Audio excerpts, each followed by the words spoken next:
Cool, but yeah, just while you're doing that, I suppose I'll kind of officially get started. Thanks for joining the campaign, everyone. I'm glad that you could join. I'm just gonna do like a little session 0. Like some of you know more about Foundry than others, but I'll just kind of go through a little tutorial and then kind of cover some things with some of these wacky homebrew rules that I've come up with that are going to ruin the game probably, and then I'll have to change them. We'll see how it goes. Hopefully we're all on the same page in terms of like the sort of campaign that it's going to be, just from chatting in Discord and whatnot. But yeah, like obviously please message me if any problems arise or concerns, complications, anything like that. I work from home, and I'm not a judgy person, so I'll be happy to discuss like whatever it might be. I'm sure we can work through any issues. And also message me with any creative ideas. Like message me at like 2 a.m. with creative ideas. If you have problems and issues, wait till I'm awake. But creative ideas, you can wake me up with that shit. I've been trying to hold back on those. Like, don't get too. I'm like, No, like have the creative ideas. Only at 2 a.m. I just didn't want to sort of, like set things in stone with regards to the characters, so we can kind of like try a bit more of a loose approach, but like. If you've kind of written your entire character inside your head already, that's fine. Like whatever.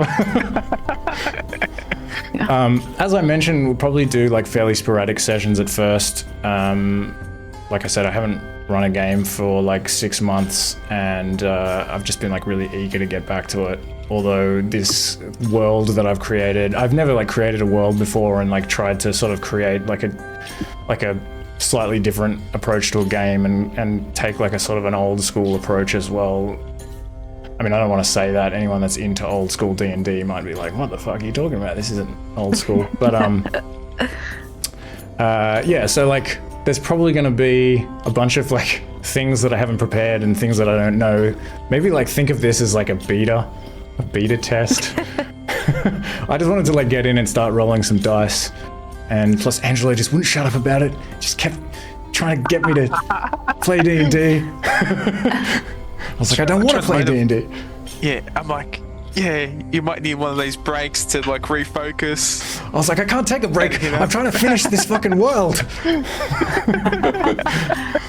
But anyway, whatever it doesn't make sense later, I'll retcon, and if any of you have really overpowered species racial features, then I'll nerf them.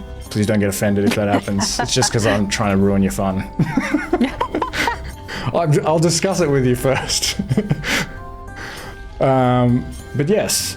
Okay. With all that said, I'll do a little tutorial. I've already kind of mentioned the icon menu at the top right-hand corner. The volume controls, I didn't really explain that. That's also that little musical note up there, the third one from the right. If you click on that and use the interface slider, you can turn the volume down there. And hopefully, I think it like saves in your browser, like using cookies or something maybe, so just don't ever clear your cache, otherwise you'll have to reset that. Rolling dice, I've kind of shown you how to do already. I think everyone can roll dice. I will... Oh yeah, so, okay, dice customization. One of the most important, essential things. If you go to the top right hand corner where the game settings cog, the 2 little cogs are, and click on that, and then go down to where it says configure settings, and in there, in just the first, no, not the first menu, on the left, look for the thing that says dice so nice. Dice so nice. And then in there, if you click the top button that says 3D dice settings, it'll open up your dice customizer. So you can make some really weird dice that nobody can fucking read, and we don't know whether you There was one set of dice last time we were using for that whole campaign that I had trouble reading the whole time. Oh, I think yeah. I remember Alina had weird like space dice. Yeah. I think that's what I was thinking of. I'll let you like play with this. I am going to ultimately set up a little server so that you can, because usually I have to have Foundry open on my desktop for you to log in, which is kind of annoying because then you can't like modify your character sheet and anything unless I'm on. So I'm going to set up a server so you can come on when I'm asleep and add small amounts of gold in creating. But yeah, so I'll let you look at that at your leisure. The other thing in here in these settings is if you go back up to the top on the left where it says all and click on that and look at these core settings. Oh, all is just... Anyway, in the core settings, if you scroll down some way down there, you'll see like a bunch of things like... where are they? Like maximum frame rate and performance mode and token vision animation, light source animations and things like that you might want to play with if your computer is steam powered, which mine used to be, but hopefully I can handle it now. But yeah, obviously like if you're having problems, just let me know and I can remind you of that. Okay, so to access and edit your character sheet, if you click on that icon at the top right, again, the actors icon that looks like a head and shoulders, and go in there to the player characters folder, you can click on your character sheet there to open it. And note that a lot of the information that you need is kind of available to you in tooltips when you hover over things. Because I didn't realize that initially. I had like a module installed that was like hiding all the tooltips, and I just thought that they'd screwed up and now there was no information in any of the spells and everything. But no. And if you want to add equipment or anything to your character sheet, which hopefully you'll do if you don't immediately die, go to the tab on the right. I've overstated this lethalness thing. I'm sure it's going to be fine, and then like, yeah, I think I was saying this last week. Nobody will believe me anymore. I have to like my second character. Okay, so if you click on the inventory tab on your character sheet, which is to the right, there's like a bunch of these little tabs there. And when you go in there, there's like a little plus button on the bottom right-hand corner, which if you click on that, it will allow you to add whatever it is, consumable, container, equipment, etc. And so you just select one of those and create new item, and then you can right-click any item in your inventory to edit it. I think it'll let you edit it as soon as you add one. And you can just, if you right-click and edit it and go in there, you can enter the name of it and put in a little description, that sort of thing. Most things that you find in the game, I'll just leave it to you to add them like that. But if it's something that has like mechanics, like a sword or like a magic item or something, then I'll probably add it for you. But yeah, I have a general rule that if it's not in your inventory, then you can't use it. So don't forget to add things to your inventory when you find them. And if you want to add money to the sheet, then that's also in your inventory, just above your weapons and equipment and stuff. I think you can just click that and put like, just type it in, and that's where you put your money. Okay, how to make ability checks and saves. If you go back to the details tab, the one with the cog on it inside your character sheet, all you have to do to make a check is just click on, for example, acrobatics, and it'll open up this little pop-up, and you can go with advantage, disadvantage, or normal, and then it'll just roll it for you, and it'll add your modifiers automatically. And to make a ability check, did I say ability check? That was a skill check. To make an ability check, you can click on Strength, Dex, Con. Also, just click on the word, and it just works the same way. Oh yeah, and I forgot to mention with the currency, there's this little button next to the money that says Manage Currency. That will sort of like automatically rearrange all of your money so that it's like in the largest denominations possible, which will kind of save, like it'll make it way less, which will probably be important because I've changed the encumbrance rules a little bit so that you can't like walk around with this entire fucking house of like furniture and junk on your back while you're in the middle of combat and shit, because I find that stupid. Can we do that at leisure, or do we need to be like in town? No, just do it. Just do it whenever. I was thinking about that in the previous campaign because I do like the sort of brutal realism, but I just ultimately decided that's like maybe one step too far. And there's some other things like resting and death saves. I'll go over that when it happens. If it happens. Well, the resting will happen anyway. When? If we get to make it to the rest. That's true. The resting might happen actually. Might not happen. The death saves will definitely happen. Okay. Alright, I'll take us over to the battle map. Oh, there's Vindaros hanging out there. Hey.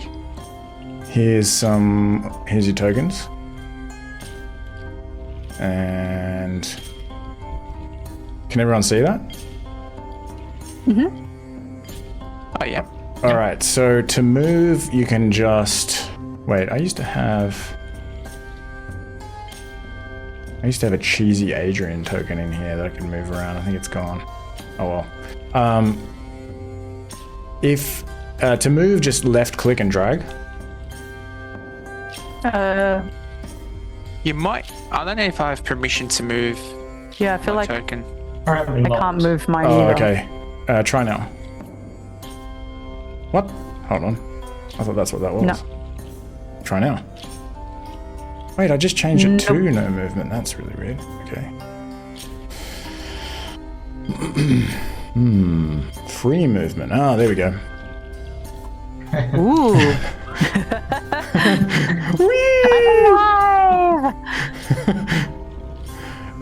And if you want to measure, everyone stops paying attention. If you want to measure, just hold down Control and drag anywhere, and that'll give you a ruler.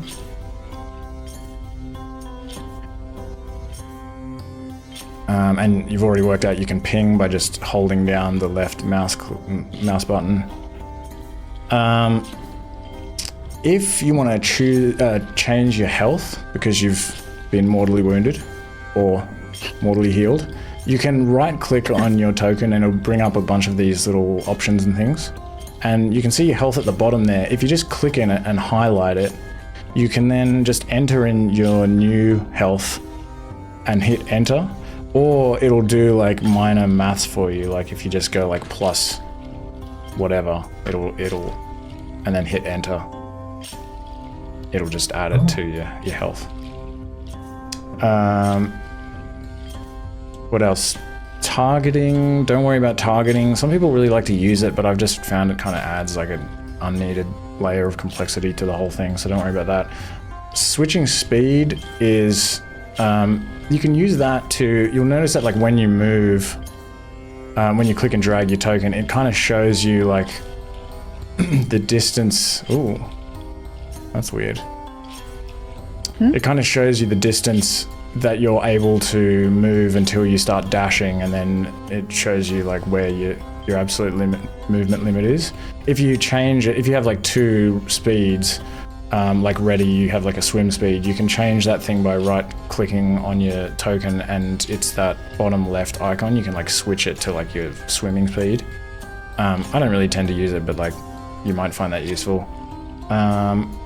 And then the other thing is like assigning status effects, which is just right click on your token and then it's that little option to the right. If you click on that, what is it, like a little person with a with a condition, with a status around them. It'll give you a little list of a bunch of conditions, and you can use the search bar to type in, you know, like blinded, and then left click on that, and it'll add a little blinded thing to you, and then everyone will remember that Reddy's blinded. Sorry, I'm picking on Reddy the whole time. Yeah. I'm like, I'm not clicking these buttons. What's happening? Sorry. I've actually got like 2 of you on the screen now because I tried to move you one way and you moved the other way, and now it's just fucked. I don't know. Like, I'll just pretend that doppelganger doesn't his exist. soul in twain. What else? Oh yeah, you can open your character sheet from your token by just double clicking on it. And to attack, if you go to the top right hand corner and click on that little like 2 swords clashing, and that is generally, you can actually use this for the chat as well, because I've got a module installed that kind of splits it into 2. But in that top section there that says no encounter, that's where it'll show the what do you call it? Initiative order? Yeah, thanks. The initiative tracker. Yeah. I've used it a couple of times before. And to attack, well, I'll yeah. Nice, so nice. if you go in there, you can like click on your on that little die icon to the right of your name in that list, and it'll roll your initiative for you.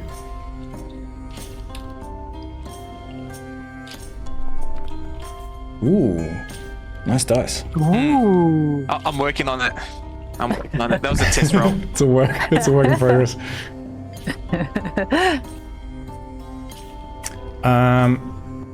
And then, I mean, we don't really need to do this, but then we can kind of, I'll sort of like take us through, you know, initiative order in combat. And when you want to attack, you can just double click on your sheet and go to your inventory. And I'm picking on Reddy again. Hold on, I'll pick on Twig.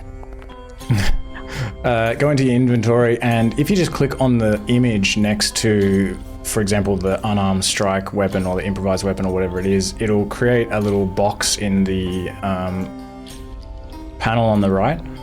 You can then just hit the attack button and go advantage, normal, disadvantage, and then hit the damage button and go with critical or normal, and that'll just add all the modifiers and everything. And then if you've been like damaged, all you have to do is, with your token selected, you just right click on, let's say you've been stomped by Vindaros. You just, oh, that was the attack, was it? Let's say the stomp I'll does. do a damage one. Oh, nice. If you, with your token selected, you right click on that 10, you can go like apply damage, and it will instantly kill Twig. Because Twig is tiny. Ow. Don't accidentally step on Twig. And the other thing is, oh yeah, like I'll just explain this creative attack feature. In your features, if you open your character sheet, the third tab down on the right, there's a little thing in here that says creative attack. Mostly don't worry about this. This is like an idea that I had that I'm still kind of working out. It's not going to come into play until like level 5 probably, and I think at the moment it's like pretty underpowered. But yeah, that's what that is. Just an idea that I had to sort of try to bring like a little bit more kind of creativity into the way that you kind of express your character, especially given that everyone is like a different kind of species. And anyway, just ignore that for now. And the other thing is casting spells, which works the same way as attacks. It's just in the 4th tab down, the spells tab. If you just click on the image next to it, to the left of the word, like if it's guidance, and then it'll put it into the chat, and then you can like roll the other formula or whatever it is. Every spell is obviously a little bit different, so we'll go into that more when it actually happens. But yeah, I think that's like pretty much it for little rundown. I'll go over some homebrew rules just quickly. I don't expect you to like remember all of these or anything. I won't remember all of them probably, but just so they're kind of established in our minds. The first thing is the metric system. After living in the States for a couple of years, I was sick of the fucking... I forget what they call their measurement system. Yeah, but it's not actually the imperial system. It's called the... I can't remember what it's called. It starts with a C. Conditional system? Oh. The crap system. The official name. Anyway, I've changed it to the metric system. I thought it was an interesting thing to try, and actually developed this approach with Anna, and I think it like works pretty good now. All we did is like instead of kind of like just dividing feet by meters or meters by feet and just ending up with squares that are like 1.3 meters and stuff, we instead like went with, I think this was Anna's idea, we instead just went with like the same number of squares, because like usually in D&D you would move 6 squares and just called each one a meter. And it mostly seems to work pretty well from what I can tell. The only thing is that it means that some like ranged weapons and things can kind of seem a little bit like silly because they're extremely short ranged. And so I've just tried to deal with that by giving everything like a short and a long range that didn't have one before. And if it did have a long range, I've like converted that more faithfully to the actual conversion between metric and the crap system. And that just kind of makes it that like you can fire a long way with your bow and arrow, but like if you want to really like make sure that you can hit, then you've got to be like a few centimeters away. So that's that. Crits, I have set Foundry to like double the non-dice modifier as well as the rolled dice, which just makes it like slightly more lethal. You probably won't really notice that until you die. Death saves. Okay, this is the real lethal thing. And I went too far with this, and then I realized that it was way too lethal, so I've like kind of reversed a little bit, but it's still pretty lethal. Basically, whenever you fail a death save, you have to immediately make another death save. So if you go down and somebody doesn't save you, there's something like a 12.5, I don't know, 13.5% chance that you'll die on the first round. So that's like that's the real risk. Initially I had it like as soon as you go down you have to start rolling death saves, and then I tested it and it was just like, I don't know, characters were dropping like flies. But yeah, I think like it maybe just kind of partly the idea is to, well, make it more lethal because I just find that more enjoyable, but also for me, not for you. It'll suck for you. But also to sort of stop that thing of like, you know, the cleric can just let somebody kind of stay on the ground for like 3 rounds and just only use their healing spells to resurrect people from unconscious and that sort of thing. So that was the idea there. What else? Flanking and elevation are a thing. They give you like a small bonus when you do them. Encumbrance, yeah, I mentioned it's like more like the variant encumbrance. I don't know, you just can't carry as much. I even forget what that was. It should be in your character sheet though, like I think it'll tell you when you're carrying too much, and then we can work it out then. I've nerfed Goodberry.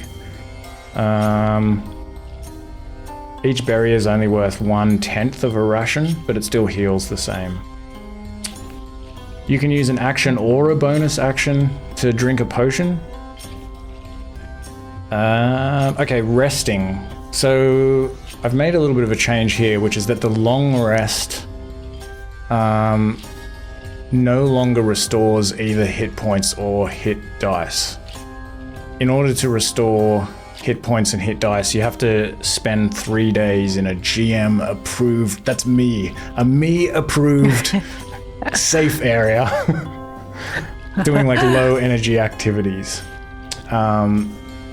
So, yeah, it just means that like if you take a long rest, you recover all of your resources and spells and features and everything, but you just don't heal.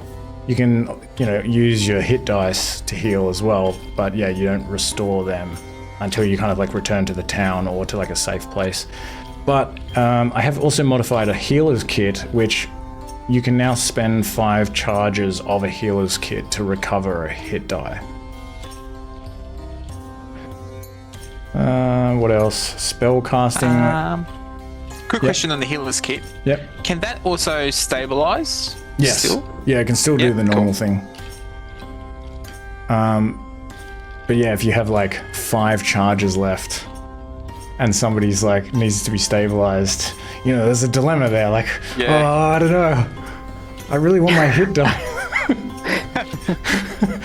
Okay, spellcasting, I have changed this a little bit because we're in the Bronze Age and there wouldn't be as much paper and writing, essentially. In the handouts, there's a runes and bind runes handout. This looks very complicated, but mainly the main thing to remember is just that spellbooks are runes and spell scrolls are bind runes. I think this like mostly will only affect Anna. Will it? Mostly.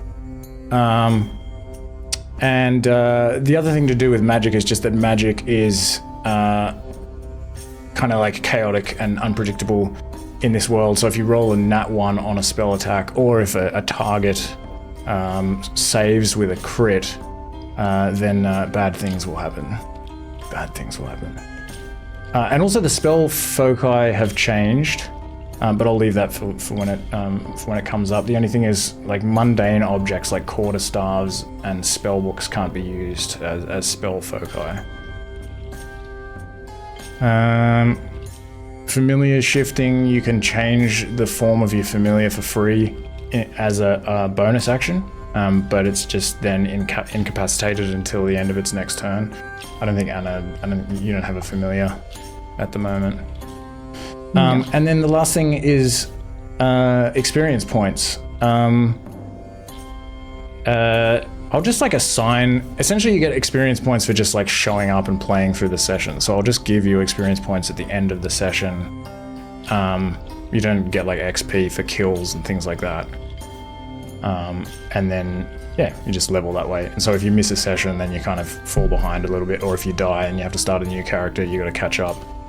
But yeah, just for this type of game, it sort of seemed to make more sense to go that way, rather than what's the other form of leveling? Leveling when the GM wants you to level. Milestone. Thanks. Okay, I think that's everything. Any questions? Sorry, I know I'm like talking heaps and it's kind of boring. I actually did have one. Administering a potion to like an ally, is that action or bonus action as well? Or? Like, you mean like if they're down? Yeah. Is that doable? Yeah, I don't know. I hadn't thought about that. Let me get back to you on that one. For now, we'll say yes. It's a good question. For now, it is bonus action? Yeah, for now, it's a bonus action. Okay. But I think, I'll have a think about it. Anything else? Does anyone else want to talk for a little while?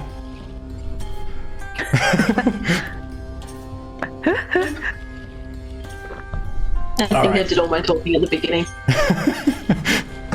Well, you're in luck because I'm not going to lie. The intro to this is a little bit long-winded. I apologize in advance.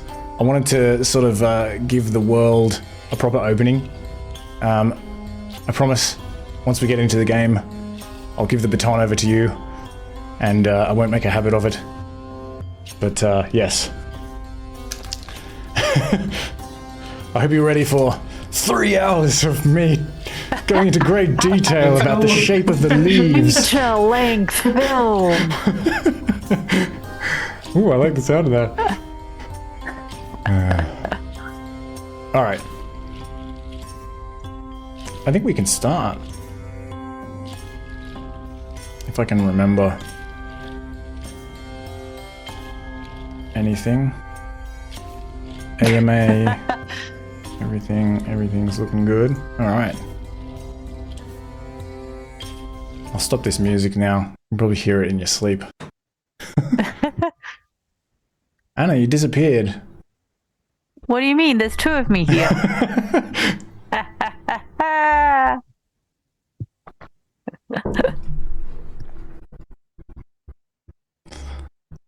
Alright.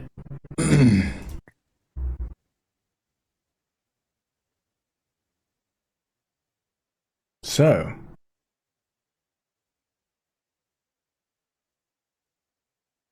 you have, for the most part, been living a fairly peaceful, mundane existence. Your people live many kilometers apart from each other. That's kilometers, not miles.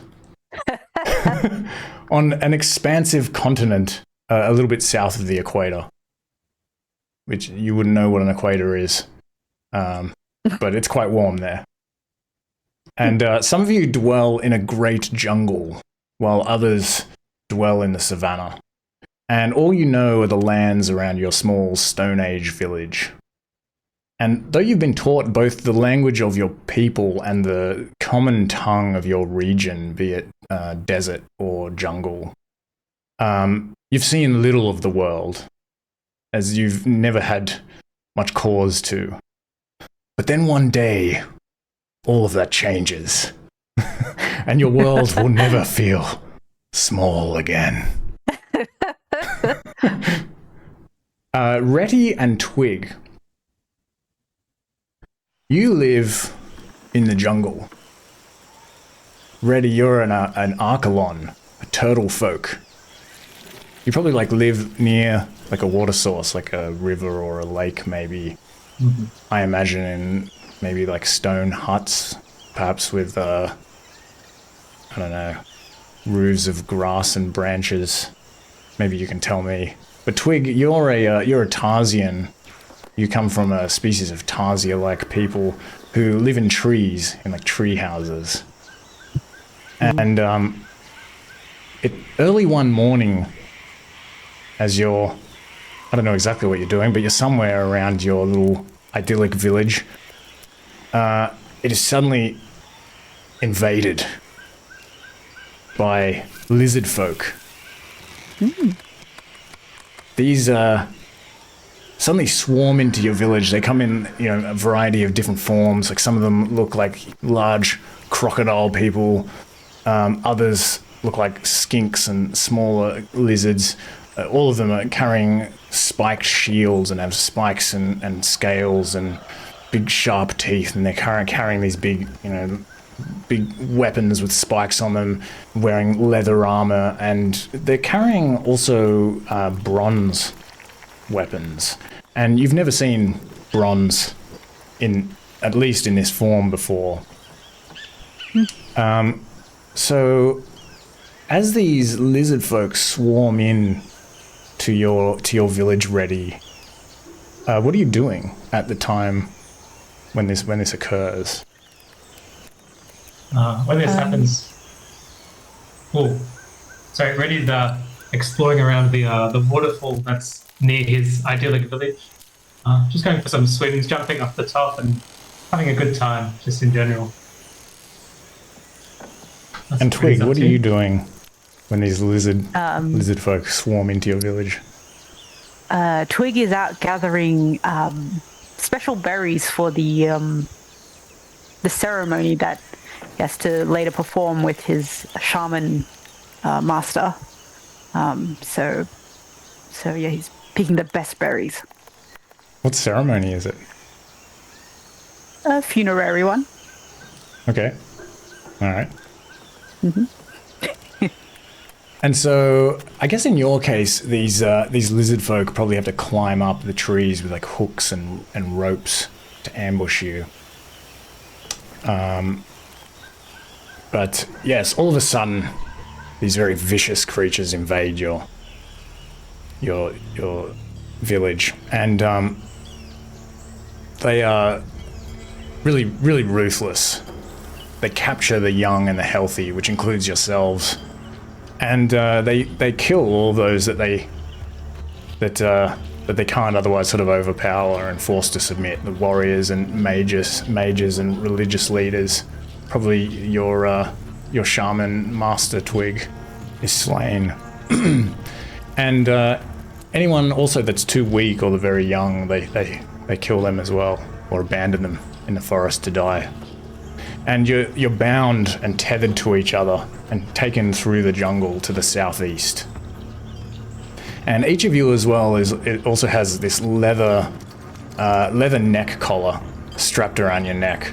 And these collars have these glyphs, these magic glyphs inscribed in them. And they kind of pulse subtly with this faint purple glow, and it suppresses your magic. So don't get any ideas while I'm monologuing. And this wouldn't be a surprise to you either, the color of these sigils, because the moon in this world it has a very slight, I don't want to overstate it, but just like a subtle purple halo around it. And so you would often associate this kind of purple indigo color with magic. And you try to claw these collars off as much as you like, but you find they're incredibly strong. You assume that they're probably magically reinforced. And the lizard folk travel by day. They make campfires at night.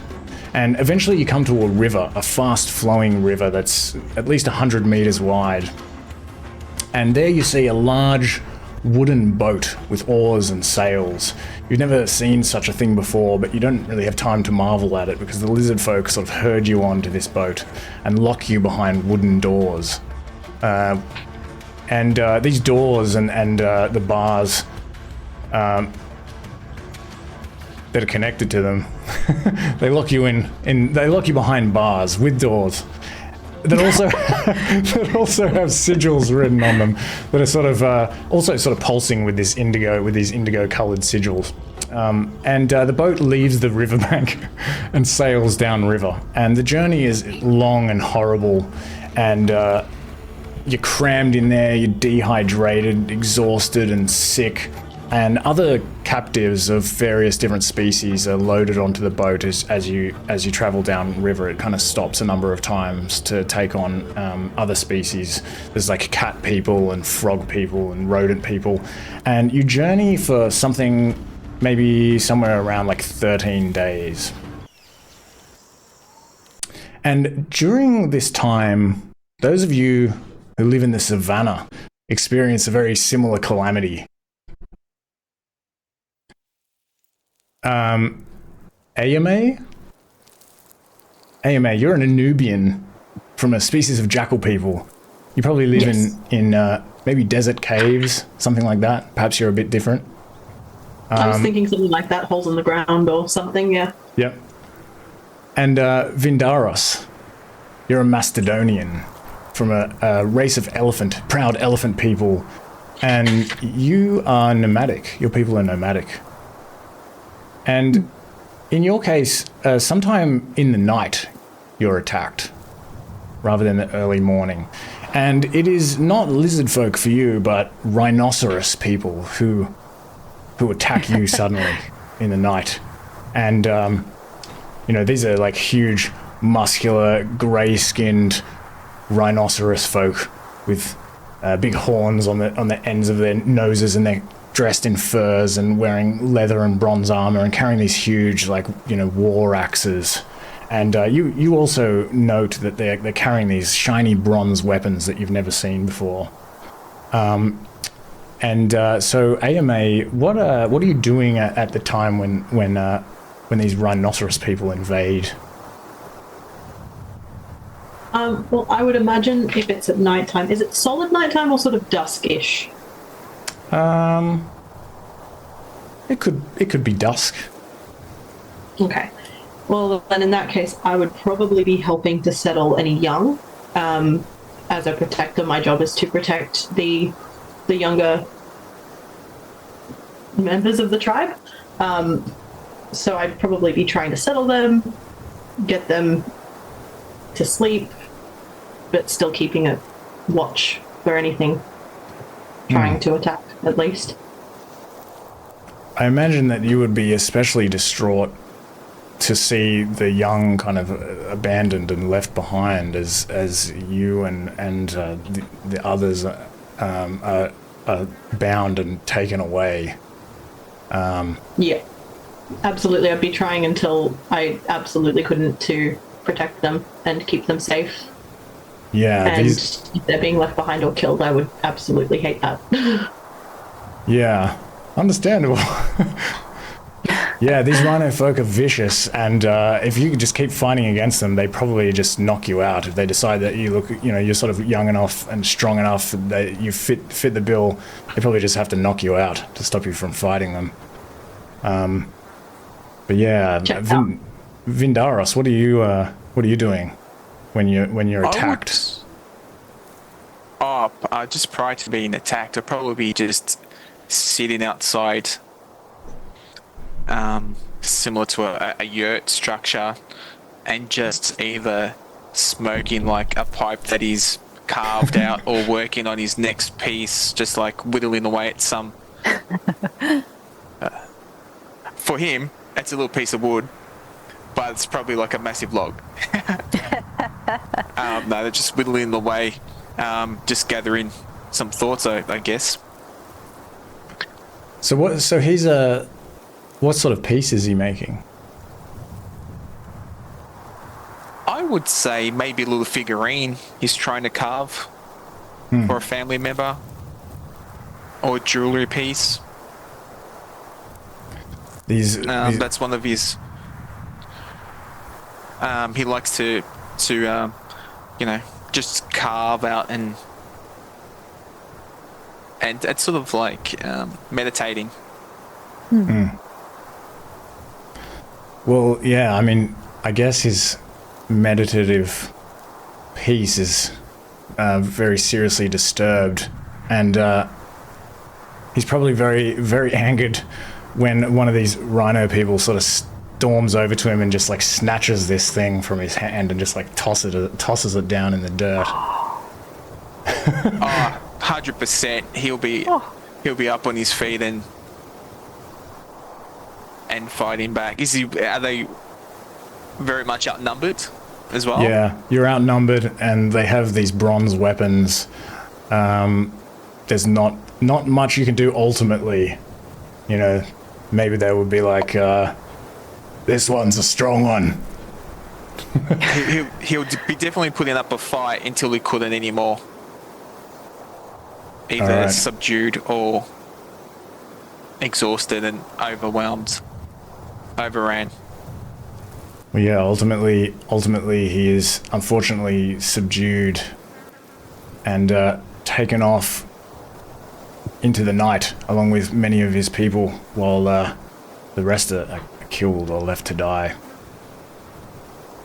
And you travel at night by torchlight through grasslands and desert, probably as part of a caravan, maybe like tied to like some pack animals or like a cart or something like that. And you have these same magic suppressing collars on that have these pulsing indigo sigils on them. And eventually you also come to a fast flowing river that's about like 100 meters wide. But instead of boarding a boat, in your case, you actually follow alongside the river. And eventually a dirt path appears by the river, and you follow this path. And after some time, it's probably mid-evening, the path and the river begin to descend. And the ground rises on both sides and forms these tall cliffs that kind of loom over the river and the path that you're walking along. And you walk between these two cliffs, and you come to a set of guard towers. And shadowy figures emerge from these towers, and they're sort of in the darkness. You can see them lit by the torches that the rhino folk are carrying. And they're not rhino folk or lizard folk. They have sharp teeth and sly grins, and they're wearing hide armor, and they have bronze spears and swords and shields, and these are hyena people. And after a little bit of discussion in a language that you can't understand, they wave you through, and the rhino folk sort of push you further down this sort of canyon. And Twig and Reddy, you would still be on board the boat, but you come this way as well, sort of sailing along the river through this canyon as the sky turns dark. But whether you come by foot or by boat, you begin to hear as you pass through here this sort of chattering and occasional howling and echoes of shrill laughter that are sort of coming from the cliffs all around you. And in the cliffs, you can see this kind of areas of like firelight that's sort of flickering in these caves on both sides of the river. There are these wooden walkways along the cliffs that are connecting the caves. And it smells like meat, and you can see the ground is littered with bones. And eventually the cliffs open outwards, and you find yourselves in a wide inlet cluttered with wooden huts and walkways. And lined with more caves as well. And if you're on the boat, it sort of docks at a large wooden pier, and you're pushed and shoved into these winding, sandy, dirty streets. And there are these like Hyenese people everywhere. There's a few sort of carrying torches, and then others that are kind of slinking around in the darkness eerily. And you move through these narrow streets between the huts, and you're led into a large cave in one of these cliff faces, and thrown into cells that are kind of dug into the rock within. And there are huge numbers of captives here already that you join. All kinds of species again, and some of them look like they've been here for weeks, maybe even months. And this is where you meet each other. So, let's do like a little round of introductions. I'll just go through in like player order. If you just want to sort of describe your appearance, maybe tell me what your impressions are of your character so far, what your ideas are about them, and also maybe like what you're feeling in this moment. And like, do you interact with each other? Do you do or say anything? Keep in mind that if you're from the desert, you can speak like a desert common, and if you're from the jungle, you can speak a jungle common, but you will struggle to interact with each other. Let's start with Vindaros. Vindaros will be visibly bloodied. He's put up a good, a fight until he was exhausted. So he'll be, bruised and bleeding. He would be keeping his head down and his ears open, just taking in his surroundings as he's walking through the village. I would say he's very much a simple mastodon, not from any royal family or nobles. He likes to go about with things his own way, and at this stage he'll just be definitely taking in his surroundings and just absorbing as much information. And if there's other mastodons with him, he'll be trying to keep them calm and just saying, "Don't put up a fight. It's going to unfold. We'll work this out." Yes, I think that's where he stands at the moment. Yeah, there would be like several other Macedonians there. So yeah, you can definitely kind of take a bit of a like leadership role there and comfort them. Some of them are definitely sort of worked up, sort of looking all around, sniffing at everything with their long trunks. They know you well. They kind of calm down a little bit. Twig, what about you? So Twig is a fairly small Tarsian. He's a meter tall, young guy, and he's been quite shaken by this whole thing. His teacher, his mentor, was killed, I think, in front of him. Yep. And he's been learning from this guy for he's gotten to know him for about like a year or so. Really like looks up to him. He's sort of been learning like various ceremonies and I don't know, shamany things. And he tried to play dead actually when they came to take him away. It was sprung, so he's not the fighting sort, but he is a very curious guy. So in the cell, he's sort of looking around and asking other Tarsians or anyone who can understand, do you know what's happening? What's going on? Yeah, and your master would have put up a good fight, I imagine, being a spellcaster. But yeah, unfortunately, ultimately fell to the lizard folk, and these other Tarsians that are there, they are just as scared as you are, and unfortunately not able to tell you anything. Nobody's given them any information either. You might also notice a big elephant folk getting in the way if there's any guards trying to swipe at you or push you in. Or the grunt. They're nodding, much nodding ensues. Yeah. Thank you. Yeah, well, actually, they would separate the carnivores from the herbivores and the omnivores, but I think that Twig is the only carnivore, and I'm going to say that they don't. They just assume that you're a herbivore. So you're in. I'd jump on that lizard. Ready. What about you? Ray is an Archon. He's like a big turtle. He's not too tall, but he's sort of stout and kind of strongish looking. He looks pretty young, so his skin's sort of smoothish compared to some of the older Archons that you might have seen.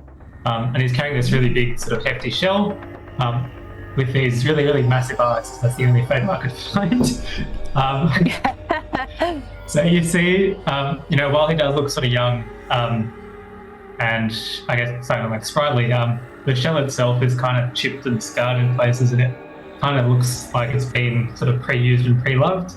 And he's got a few scars on his like hands and feet, and stuff like that. So on the journey, from when he got taken, he pretty much looked in shock the entire time on the boat. Going from this sort of person who's sort of carefree and this adventurous sort of guy, and being thrust into this new like dark reality. So it's very, very quiet and reserved.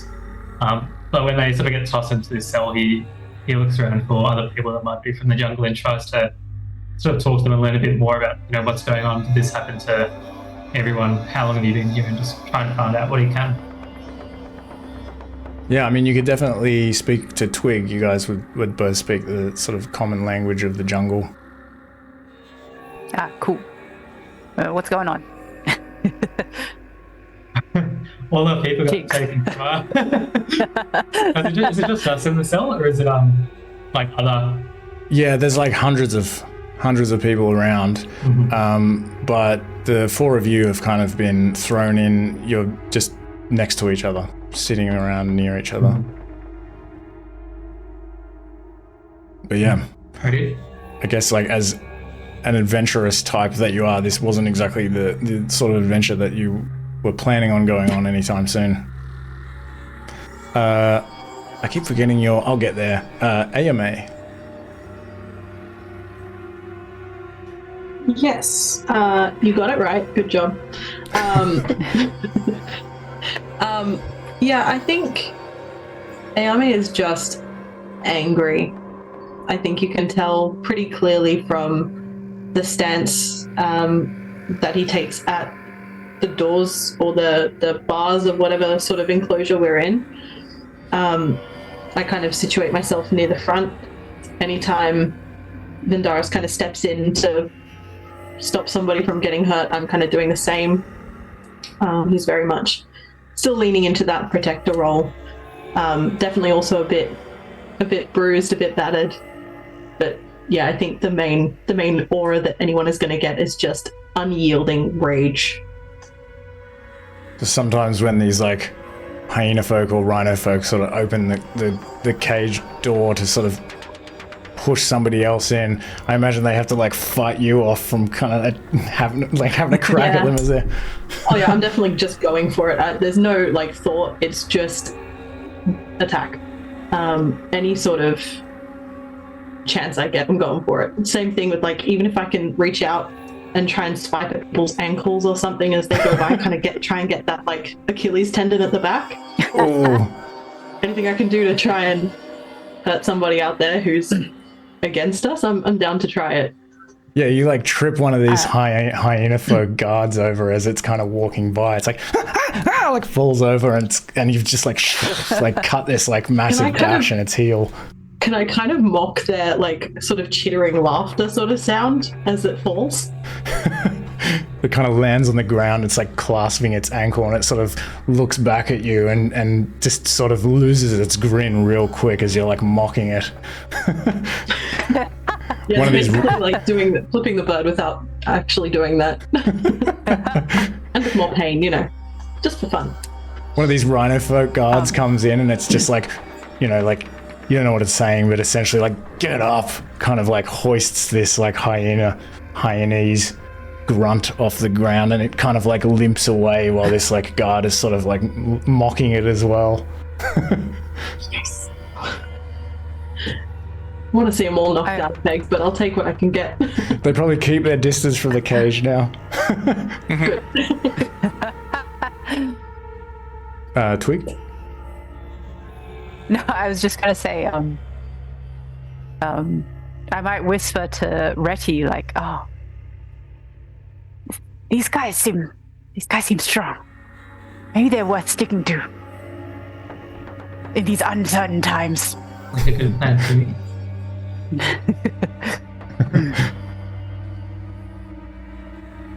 All right. So you probably spend quite a bit of time in this cave behind these door bars. But late one afternoon, a particularly large and brutal-looking rhino folk, maybe it was the one that was sort of mocking the Hyenese grunt, with like this rhino folk has like one eye. It's just like especially mean, bigger than all the other ones. It comes by with some cronies and picks all of you out from among the masses and hurls you outside and like takes you into the street and throws you onto this like wooden like horse-drawn cart. And there's like some Hyenese folk like riding this cart, and they take you through the town towards the docks. And you've never seen the sea before, and you probably don't know quite what to make of it. It sort of shimmers in the afternoon sun as you're led along the pier among all of these boats of different sizes. And you're taken to one ship in particular that is much larger than the others and also of a different design. It's probably like 30 to 40 meters long, and it's got like three and a half decks. It's just huge. It's painted black, red, and gold, and it has these big black sails and a bunch of oars on either side, and it has this stylized design of a winged horse painted on both of the sails. And you're led up the gangplanks by the Hyenese and down into the lower decks. Much of the main deck is full of cargo. There's like crates and food and curious tools that you don't recognize, but like bronze shovels, hammers, and pickaxes, things like that. But the back section and also the deck below, there are just more of these cages with these faintly pulsing indigo sigils. And you're thrown in here, and as the as the night progresses, eventually there's like over 200 animal folk that join you in these cages. It's incredibly crammed. There's barely any room to sit. You could imagine you'd be used to this by now, but you're just not. You just never get used to it. And once again, the carnivores are separated from the omnivores for obvious reasons, although Twig, once again, kind of slips under the radar. And all you can see are just ore stations along the sides, just these like wooden benches and small square portals that are just sort of letting in like small amounts of light. Otherwise, it's just dark and dank in here. But by coincidence, you find yourselves all near one another again, which, you know, may be of some small comfort. And as you're waiting for the ship to depart, another creature arrives, which shocks you to your core. You've like heard these stories, all of you growing up, of like zombie, like skeleton chimps and like skeleton apes and things that come out of the jungle at night and like snatch young and take them away into the jungle. But this thing is different. This thing is like walking upright, and it dresses very well. It's an animated skeleton, and it's got bronze and leather armor with like intricate etchings all over it and pronounced pointed pauldrons. And it's wearing a long, loose black tunic and trousers made of some kind of very fine material, like maybe silk or something. And it's got these leather boots on that are sort of, kind of curled up in like subtle, like pointed tips at the end. It's got this black cap over its skull and this long bronze sword. And you notice that it has purplish glow in its eye sockets. And it's also wearing this large indigo-colored crystal medallion around its neck. And both its eyes and the crystal are kind of pulsing very slightly. And you notice that they're pulsing at the same time as the sigils on your leather collars and also on the bars of your cages. And it kind of walks up and down and like inspects all of the prisoners. And then after that, it appears to have some sort of like one-sided conversation with a hyena person and with the one-eyed rhino folk. They are kind of speaking to it, but it just stands there, and you almost get the sense that it's kind of communicating with them through some other means. And eventually it departs back up the stairs, and you don't see it again, although maybe you kind of hear it clinking around on the upper deck from time to time. But after that, you hear a bunch of shouting and creaking and like the sounds of like, you know, ropes being pulled over wood. And the rhino folk take up the rowing stations, and drums begin beating, and the ship begins its journey. And on this journey, you're sort of fed and watered once daily. During the day, it's intolerably hot, just mostly because you're all packed in together. And at night, it's freezing cold. And more than once along the journey, the ship docks it at like a port city, and your captors, you know, kind of go out and bring some more cargo in, including like animals like oxen and pigs and chickens and things. And then the ship leaves again. But eventually the winds pick up, and the rhino folk are able to leave the rowing stations, and you're in open ocean. And a long time passes, probably weeks. Although you can't be sure because you're delirious and sick and confused. You think that you left sometime in like maybe in early autumn or winter, and it seems to get colder as you go.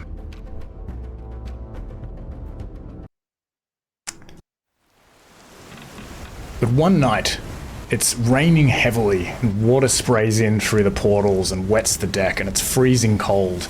And there's no moonlight filtering in, so you figure it must be a new moon. The cabin is only lit by a few oil lamps, kind of allowing these like rhino folk guards to sort of keep an eye on you.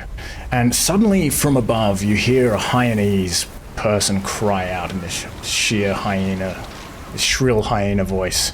And a moment later, another one sort of shouts in return. And a bunch of activity and chatter kind of arises. And then you hear another shout. And this one's like tenser sounding, kind of urgent. And you almost detect what you think is like maybe some fear in its voice. And a bunch of other creatures begin yelling and barking orders, and all these rhino folk quickly sort of pile into the lower decks and take up these oars, and the ship begins like turning sharply. It sort of sways one way, and then you hear like a bunch of more orders shouted, and then it tips the other way.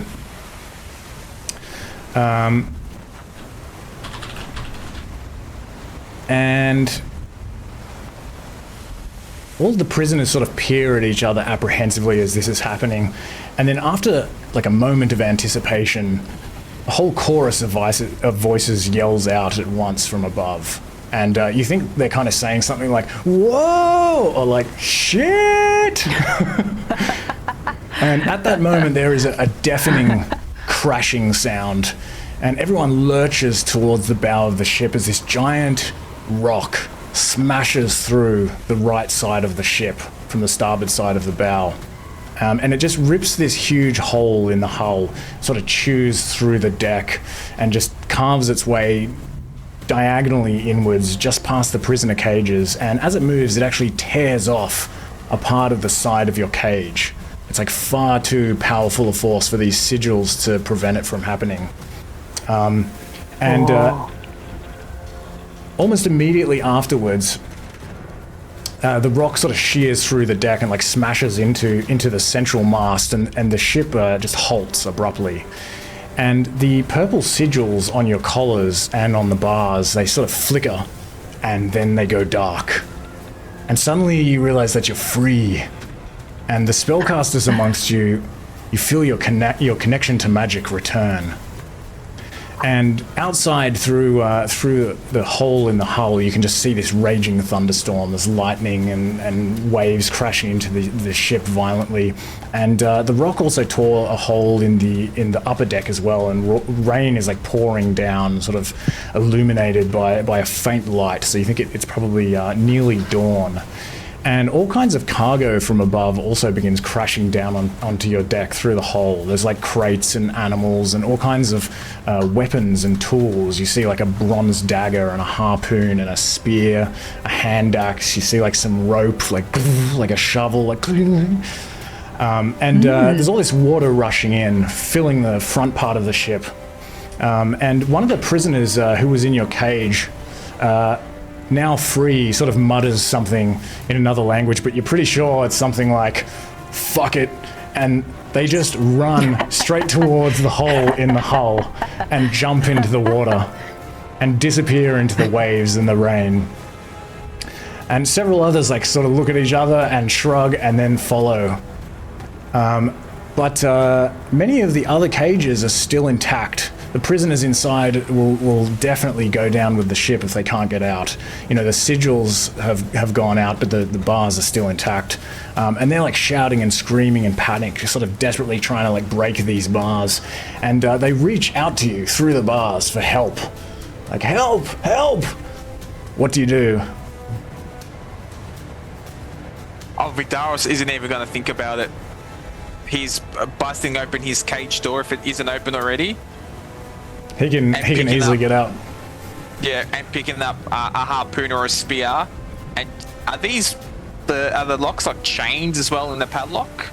The possibly? locks are probably just made out of rope, sort of tied around some sort of like wooden latch. Okay, he wants to grab a spear and just jam it in it and to lever it open, like wrench it open or pop it open with some force. Like you would with a crowbar type of deal. Okay, let me add a spear to your inventory.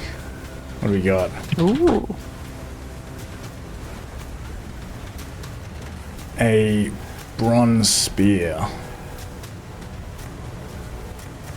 Okay, so let me see. If you're trying to like lever this open, maybe give me an athletics check at advantage because you're using this spear. Okay. Athletics.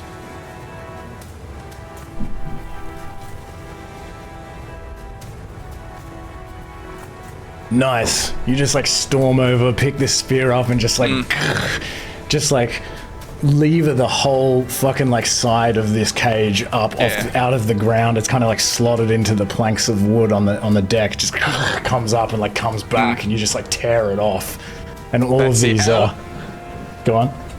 And I want to try rally, like, whoever understands me, like, in desert, in common. Just it's like our time now, like, help each other out and free and, you know, time to move. Like, trying to get everyone behind. Yeah.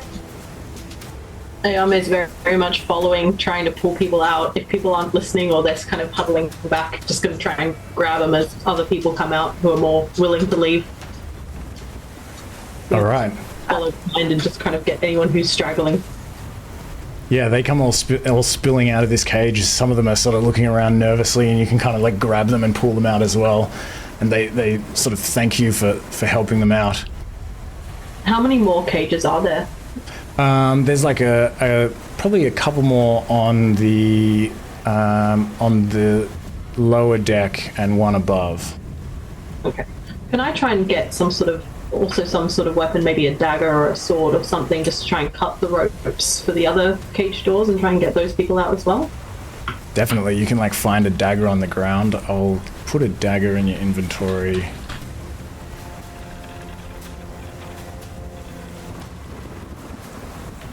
All right, and yeah, you can use that dagger to sort of run over to some of these other cages and like cut open this rope and yeah, like pull this latch up and pull the doors out, and all of these prisoners come out of this cramped space and like thank you profusely, if they're like of sound enough mind to do so. Many of them kind of stand around awkwardly. I'm just trying to get as many people out as possible. I'm ignoring everyone.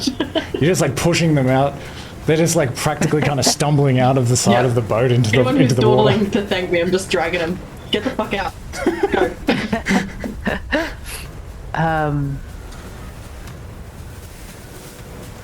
Yeah. I would like to help as well. I see my big friends helping, and I want to also help by perhaps grabbing some sort of knife and cutting at these ropes. All right. Yeah, you can find another one of these bronze daggers. Okay. Great. And you're also able to open one of these cages. Just this very small Tarsian kind of runs up. Some of them look at you curiously as they sort of emerge from the cage. Like they seem like impressed that you're able to sort of stand on this like deck as it's kind of reeling back and forth. But you do look very nimble, actually. Yeah, I got these like tight grips. Oh yeah, you've got like. I'm imagining you hanging off the bars while you're doing it. Yeah. Like I bite the knife, climb up. Yeah. Awesome. Alright, he's kind of doing the same thing, so he grabs the dagger, or whatever he can find really, opens some of the cages that are locked, and then tries to see if there's any other like archelons or even just any like swimming creatures from the jungle. He sort of says, help the ones that can't swim, and tries to see if there's anyone like sort of looking uncertainty, sort of stopped in the by the hole in the hull, you know, kind of scared or looks like they can't swim. These creatures that can't swim? Sorry, it's a bit difficult to hear. Yeah, so he's looking around to see if there's anyone sort of stopped at the hole in the hull, like looking fearfully down towards the ground. So he tries to gather some more archelons or turtles around and said, go help them. He's trying to find other swimming creatures, basically. Yeah, there probably would be some creatures, maybe like some cat folk that are like really nervous to go into the water. And they can kind of like sort of cling to one of these large archelons and jump in and sort of it helps them like swim. Yeah, I'd imagine as we go there, kind of anyone who can't swim or is really struggling with the water is kind of huddled together, and we can all kind of at least drag them out to one spot and they can get help from there. I think it sort of seems almost like a daisy chain of creatures just kind of getting people along. And as we go, there are like groups sort of clumping together that might need some extra help. Yeah, it's a good idea because it's like very dark and wild out there. Just passing them, you know, things that are floating in the water. If it's like a couple of small barrels. Or rope or anything useful. Right, just hand it off. To hold on to that. Yeah, there's definitely like barrels and ropes and kind of crates that would have air in them that would float as well. Ready as well. Did you want to grab? You said you wanted to grab some kind of item. There's like, you can see a dagger, a harpoon, a javelin, spear, hammer. There's like things like pickaxes and pitons. I'd probably just grab a dagger since it's the easiest. Dagger. I think. All right. Grab a bronze dagger. That should be in your inventory now. And yeah, you're able to like open all of these cages and let all of these prisoners out and help them into the water. And just as you're kind of helping the last into the water, the front part of the ship that's sort of rapidly filling up and being weighed down is kind of like lifting the back part of the ship up into the air. I guess I've like ripped off Titanic or something. I think that's what I kind of got in my head. I can't remember exactly how that works, but something like that. You know, the ship is like sticking up in the air, and then there's this like loud splintering sound as the back part of the ship kind of like rends off from the front, and just falls in, just crashes into the sea. And this rhino person with one eye, you just before you jump out into the water, you see them like kind of fall down and just smash his head into the rock and just crack his skull open. And he falls into the waves, dead, and disappears. And actually, as you jump into the sea, you can see that several of these rhino folk are very poor swimmers, and they're also dressed in like heavy armor, and they are all drowning. Although many of the hyena folk are faring a fair bit better. But yeah, do you jump into the sea at this point? Yep, ready guys. Straight and dive in. definitely grab like something that's like a barrel to help, because it's night time as well. And then also, if there's someone else struggling, just make sure that they, grab everyone together and jump out. Yeah, there'd be like, plenty of animals out there, animal folk rather, that would be grabbing onto things like barrels in order to stay afloat. And you can all sort of get out there, follow the rest of the escapees out into the ocean. And you out there, it's just pouring with rain, and you're just getting kind of buffeted by these waves, and everyone's trying to hold on to each other, and they're kind of gradually getting separated, and you're calling out to each other, and there's people that are here with like family members and friends as well, and all kinds of various tragedies are going down, I'm sure, that are very akin to the Titanic movie. And as you're kind of trying to sort of collect yourselves, you can see these like Hyenese people in the water as well. And there's a group of them that are kind of further away from you. They're kind of yapping and screeching. And all of a sudden, this urgent screaming and shouting rises yet again from many of these folk that are in the water. And this time it's primarily coming from this group of hyena people and some of the prisoners that are sort of nearby, but like a little bit further away. And it looks to you like they just begin panicking and kind of swimming in all directions. And suddenly you see some kind of creature that you are pretty sure was not among you on the ship. And it just jumps out of the water like some sort of big fish. It's got this big like toothy maw and these fins, but it also appears to be somewhat humanoid because it has these big like muscular human-like arms with clawed hands, and it just like flies through the air and just like bites into the shoulder of this Hyenese and just kind of like just pulls this hyena folk down under the waves, and blood sort of bubbles up onto the surface. And now you see that there are these fins everywhere, and everyone is like frantically trying to escape. But then someone near you, a raccoon folk, they point in like a different direction, and they're like, they say, those of you that can understand, it's like, over there. And you kind of look where it's pointing, and you see this vague shadowy outline of something rising above sea level.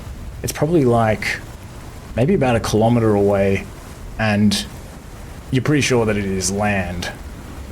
Ooh. And that explains why there are all of these rocks everywhere. And many of the prisoners begin to pick up on this as well, and they begin swimming towards this silhouette. And many of them are sort of paddling behind these, pieces of wood and barrels and debris and things that you've given them to help them stay afloat. But before you can follow, a nearby escapee, a cat person, a felid with black fur, like a panther, lets out a roar of pain, and blood begins to surface in the water around her, and she's obviously wounded. And she tries to swim in your direction. She's kind of calling out to you in the common jungle tongue, so at least Reddy and Twig can understand what she's saying. But it's pretty obvious anyway, just from her behavior, that she's asking you for help. She's saying, "Help! Please help me! It's got my leg!" What do you do?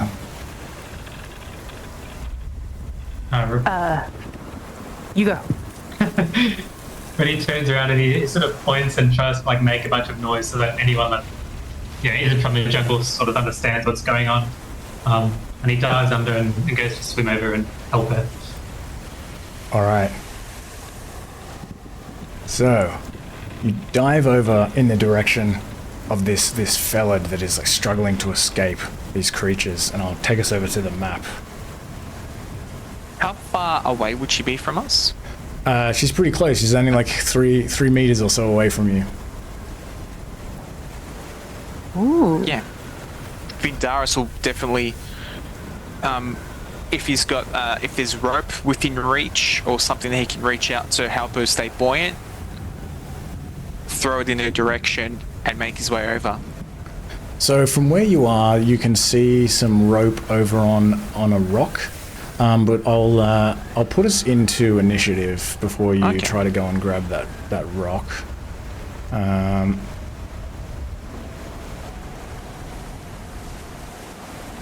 So you should show up now in the initiative tracker.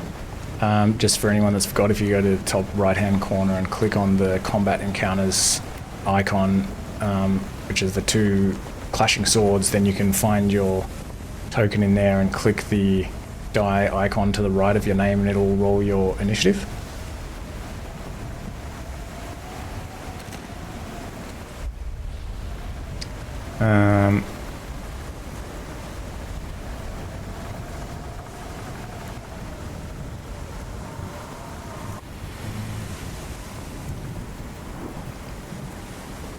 And all right, I'll roll for these guys. Oh.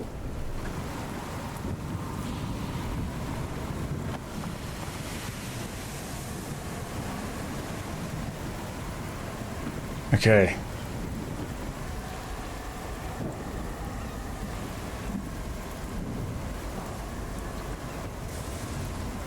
All right, so Reddy, as you kind of dive under and begin to swim in the direction of this desperate felid, and Vindaris, you begin heading over to this rope.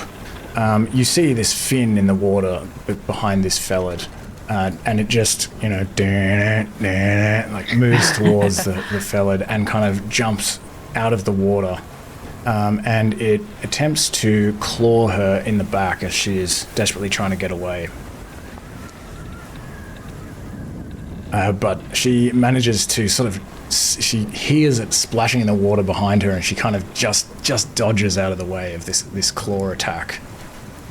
And now she is going to, after she kind of dodges out of the way, she sort of spins around. She realizes that at least until you reach her, she's kind of stuck, and she turns around and she attempts to attack back at this creature, desperately trying to get it off her. And so she's going to try to slash at it with her claw as well. And she manages to just slash it right across the eyes. And it kind of lets out this snarl as it takes one 1 slashing damage. Okay, AMA. And just a reminder that because you're in water, you move at half speed, and Yes. unless you attack with your... I think your dagger you can attack normally, but if you do like an unarmed strike or some other things, then you have disadvantage because you're in the water. Okay. I think he would be trying to just get up there and take a almost defensive standpoint, so sort of maybe about here, if I can get to this point. Okay. Oh no, 3 minutes, so I'd have to go back 1. Yeah, let's go there. And sort of smaller creatures stay back, and sort of maybe hold an action to attack if anything makes like it's trying to get past. Okay. So just ready in action with your dagger? Yeah. Alright. Some of these conditions don't seem to be working. That's alright, we can just remember that you've readied in action. Okay. Twig. Okay, so yeah, Twig sees that the Bellad's getting attacked already. Can't get over there fast enough, so he's gonna kind of like be like, oh, what can I do? What can I do? And like tries to remember some like magic that his master told him, and from that he can just like muster up a bit of a mind sliver. Okay. Did that? Oh, sorry. One Yep, second. that worked. Which creature that worked? are you targeting? The one that's attacking. The one that is that the one that the fella hit? This one, yep. Yeah. All right. Okay, so it'll make an intelligence saving throw as this sliver of psychic energy kind of channels through the ether into its brain. Fail. Nice. All right, you do 4 psychic damage to it, and oh yeah, so it also subtracts a D4 from the next save. Yes, saving throw negative. I think I have a mind sliver. We'll see if it works. Nice. Anything else? No, I just give thumbs up to Yao Mei. And this creature Maybe. kind of like I don't know. screeches again as it's just been kind of slashed across the eyes, and then just feels this like intense kind of spike of pain in its mind that it doesn't understand. But there is another one of these shark-like creatures in the water, and it's next to this, and it kind of sees this happening, and it realizes that you are sort of casting some sort of spell, and maybe you're responsible for having this effect on its ally. So it is going to swim over towards you like this. Oh no. And at that point, I guess, Yame, your held action would release. Yeah, absolutely. I'm going for it with the dagger. All right, so just in case you've forgotten, if you double click on your token and then go to the inventory on the right, and then you can just hover over the image to the left of where it says bronze dagger. I am trying to find things. Just one sec. Yep, no worries. Still have to figure out where things are on this. I'm sorry, I can't find my inventory. Where is it again? So in these like little I see. tabs Hang on. on the right, I yeah, they're a see bit the hidden. It tabs, actually took yeah. me a while to spot them as well when I first saw the sheet. All right, and then press the attack button. Got it.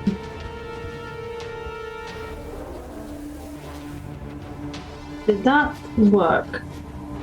Oh, sorry, press the attack button in the like panel on the right, like in Yes, where that okay. little.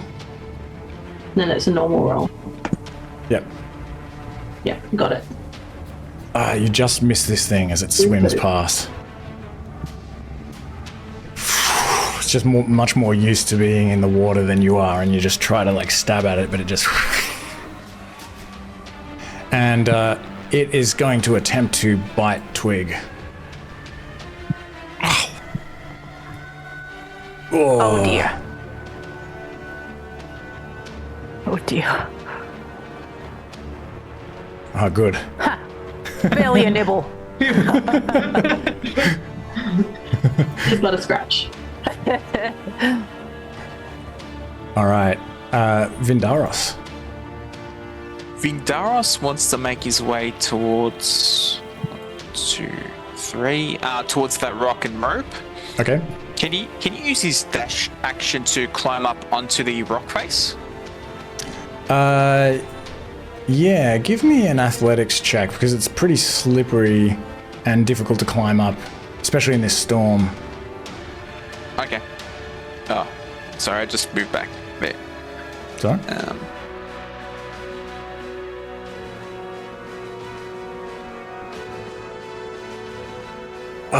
You slip off the rock and kind of like hit your trunk on it and kind of fall back into the water. You're not hurt too badly, but unfortunately you're like unable to climb up this round. Okay, in turn. Okay, ready. Red is a bit confused. Like he felt like he just pointed over, and then everyone's already there, and he's still sort of processing. But he makes his way over to the main feature. So I think he can get all the way. Yep. Is that right? Because he had the same swing. So we'll get over here, and he'll try and stab at the this one here. Okay.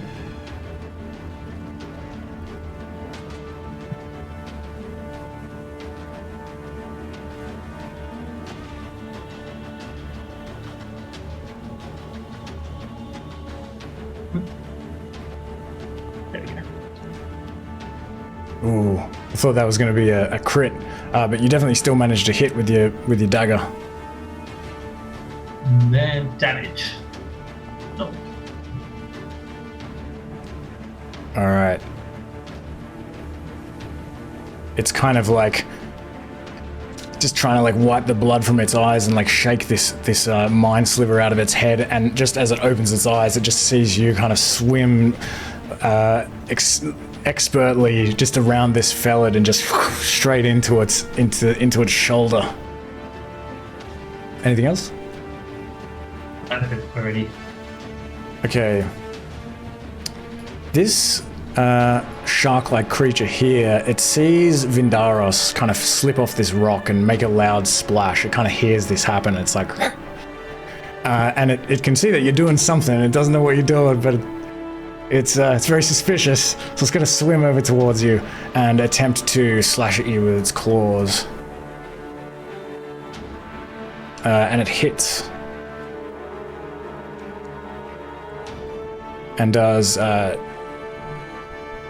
no longer says the type of damage on the main part of the box, but anyway, 2 slashing damage.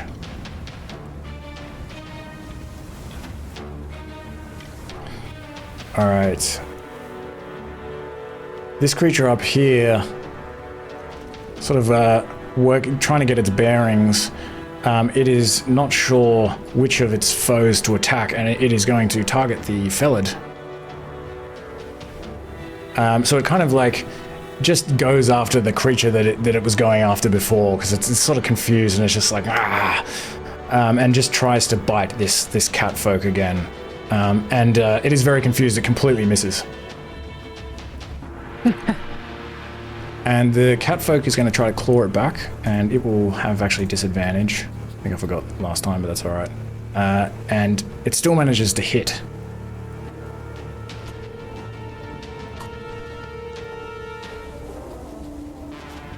Nice. And it manages to slay this shark creature. It just does like a much more powerful slash once again across the eyes, and this time just like cuts like right into this creature's like front of its face and its eyes, and just like just renders it completely like bloodied and blinded, and it just like floats back into the water and like disappears into the depths. AMA. Sorry, I'm doing like 3 things at once and taking notes. I'm going for the same creature again. If I can move even closer, actually, you know what? Maybe I can move sort of behind and flank it from behind and go for another attack. Yeah, you can do that. Am I like there? Cool. Let Yeah, me try so that. that will give it the flanked condition, so you can add +1 to your attack. Oh. And actually, there's a way to do that. When you hit the attack button, there's a little situational bonus field there. You can just put a 1 in there and it'll add it. Just a 1? Don't need to add a plus or anything? I think just 1 should do it. Okay, let's do that then. Oh. Still miss it. 4. Again, it kind of hears you sort of like dog paddling over, making lots of noise. Yeah, I'm clearly not used to the water and I'm giving myself away too much, but keep trying. All right, Twig. Okay. Twig knows that he's gonna do better from a distance. So he's gonna disengage All right. from this guy and paddle as far as he can. So half, which is, I think that's all I can do. Is that right? Yeah. Yep. Yeah, because round down. Okay. And I think that's all I can do. All right. This one here has kind of turned to face AMA and doesn't notice you slink away in the water. And so it is going to try to slash out at AMA with its claw. But misses. Alright, Vindaros. Now Vindaros uses 2 hands on his spear and just stabs at the creature Alright. below the water. Okay. Well, I think a spear also, it should be a flat attack, I'm pretty sure.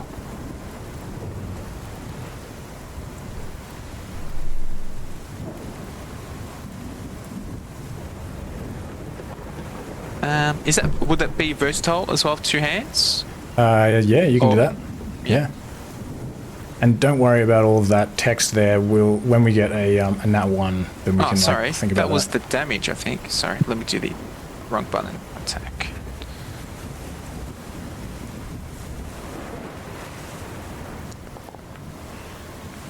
Oh, you just got it. Oh, So I guess we'll do the 8 damage. Do you want to Do you want to? no, Try to think of some sort of like game show question. Like, do you want to take the 8 now, or do you want to go for a re-roll? deal or no deal? I'll take that. That's what it was. I misrolled it. So that's Another reroll. All right. I'm a friend. All right, you just like, and this spear just goes like straight through its chest. It like coughs like, and this like red blood like kind of trickles out of its mouth. But it's still kind of like in the water, like clawing at you. Retty. Retty is wants to make sure that the sort of cat person is okay. He hears a lot of splashing behind it and sees Vindaros engaged, so he goes and stabs the guy while he's not paying attention. All right, and you get +1 as well because he is flanked.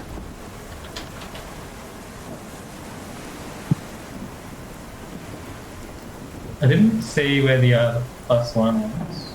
Oh, situation but upstairs.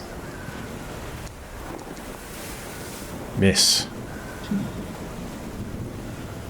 That's it already. Okay. This thing is basically, it just has this spear through its chest. It's not able to even turn around, and it's just clawing wildly at Vindaros. And it's right up in your face, so it's not hard for it to get you.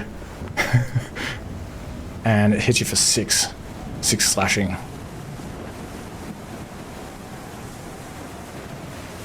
Oof.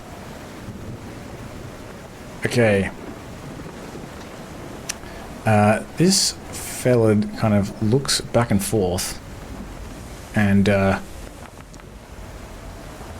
it decides to help AMA. So it swims over here, and it is going to try to attack this thing with its claws. Actually, can it swim? How far can it move? 1, 2, 3. It can't quite get the flanking.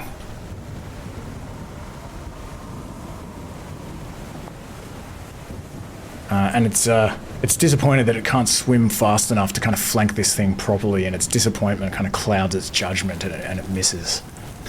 AMA. Same again. I'm going for it. All right.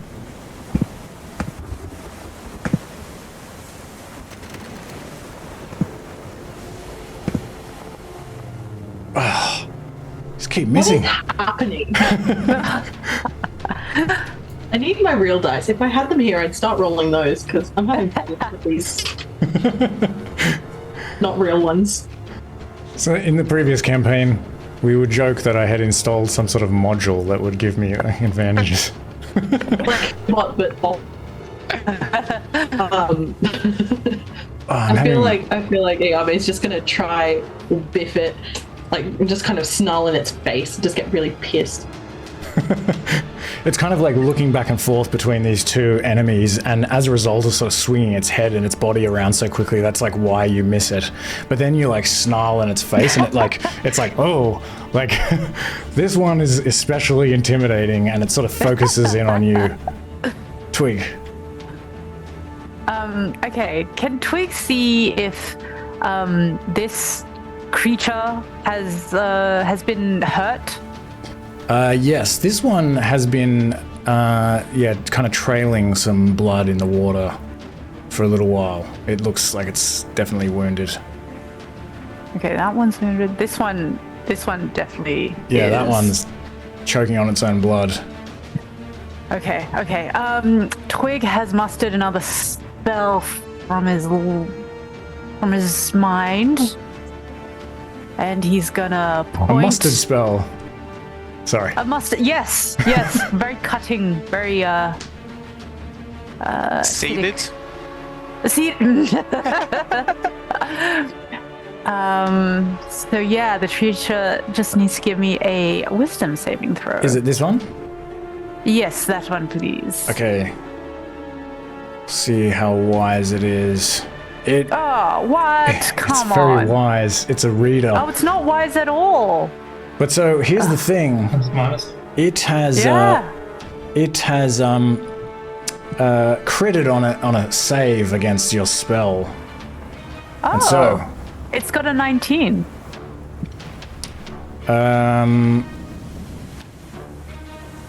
that is true. Why is it green like that? Maybe it's a pass, possibly. Yeah. Maybe. Huh.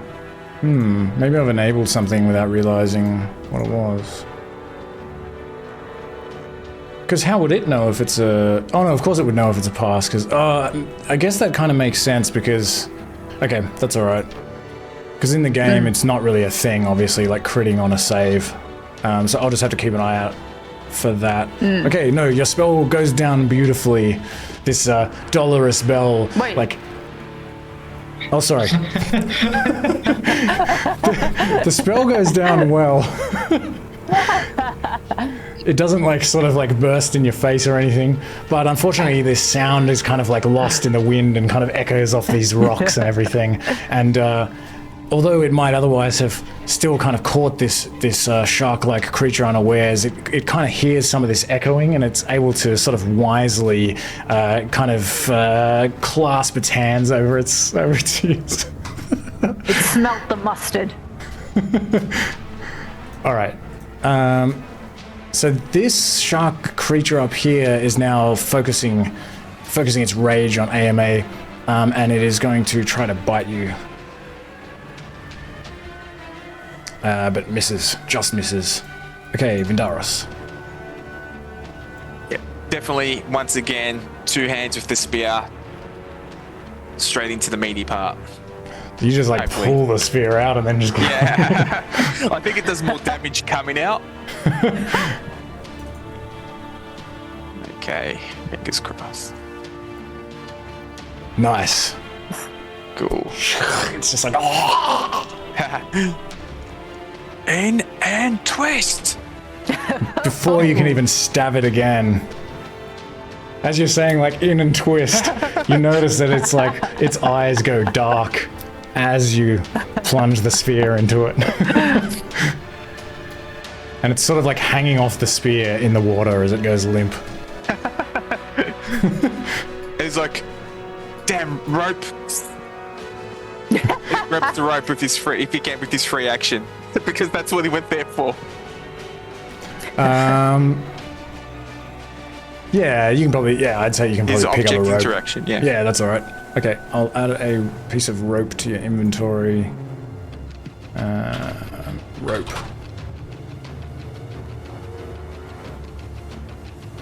Hempen rope. Okay. Anything else? Just some movement. And turn. Okay, ready. Seeing Vindoras deal with that fish person, Reddy's just gonna go back to the other one and try and grapple it. Alright. So he just wants to kind of hold it still. Now let's see. What did you say you wanted to do? Grapple. Grapple. Okay. Give me an athletics check.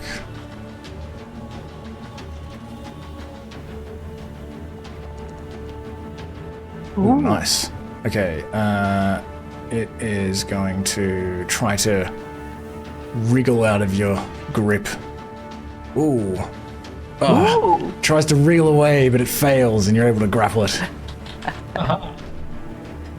So he's just gonna sort of like hold it up and like duck so that no one stabs him by mistake.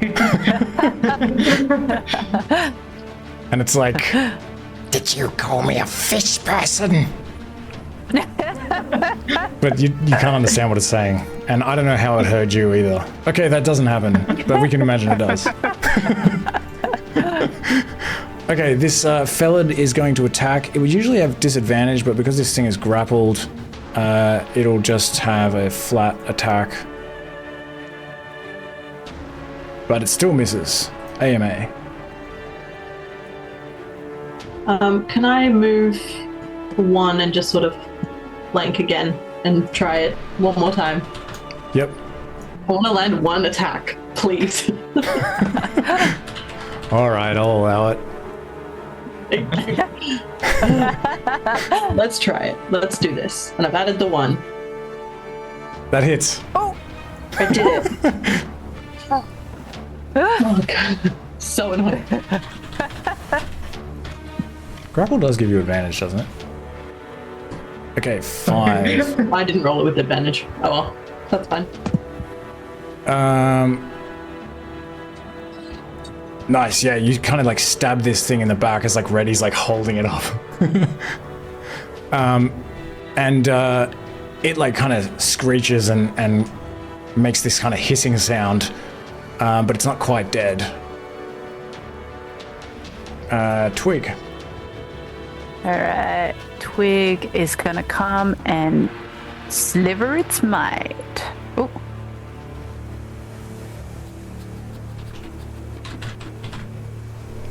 Alright. Intelligence saving throw. It passes. Alright. Okay. Come back here. It is going to just try to escape once again.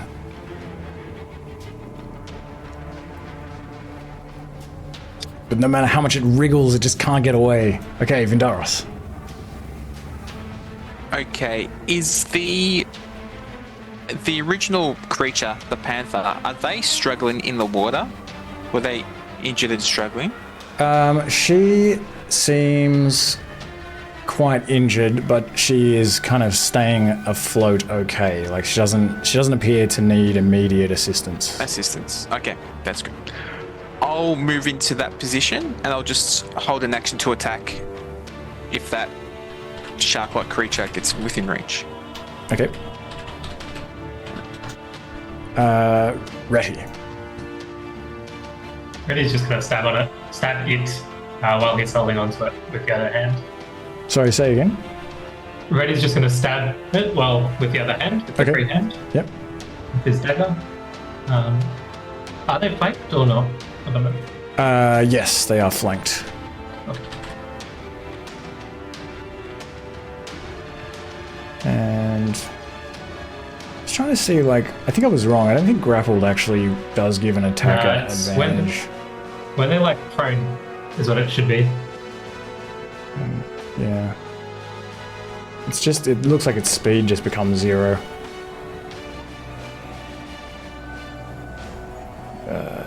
Yeah. But 16 hits.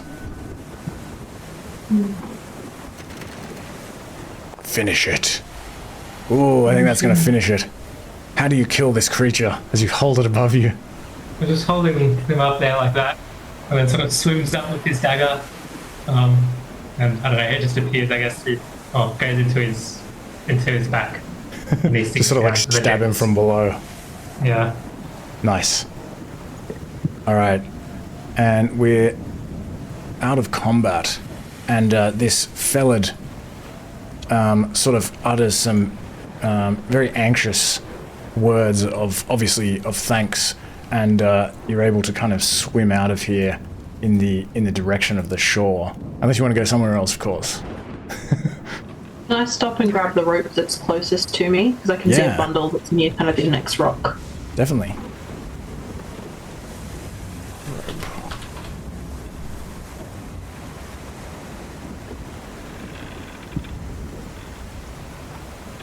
Alright.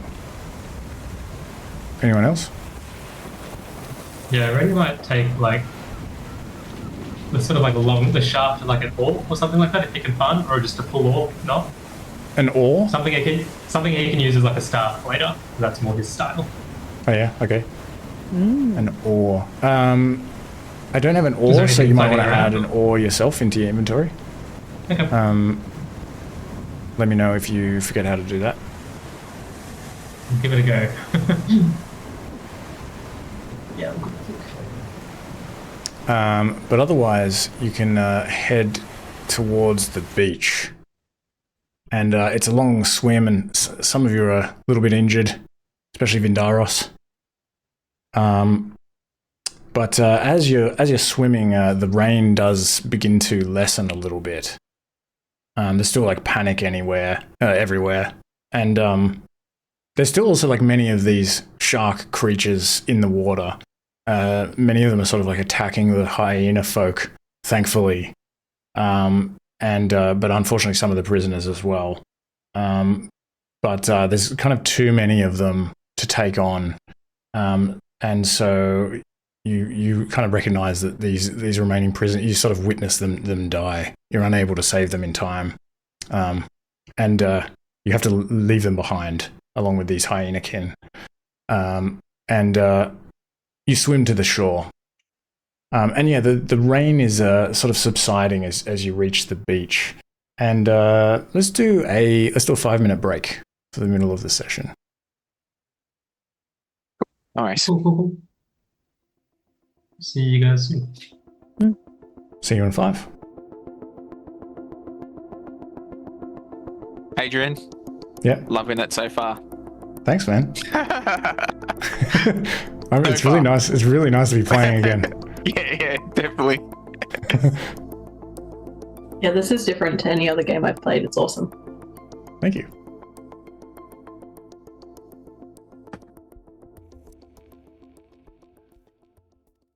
All right.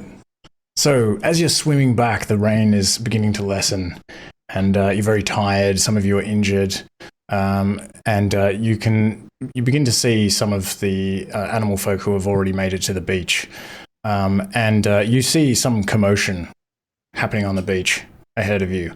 And as you kind of climb up onto the sand, you can see that some of these creatures are in conflict with each other.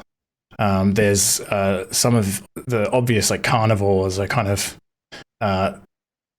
wrestling with some of the larger kind of herbivores and omnivores, protecting some of the smaller the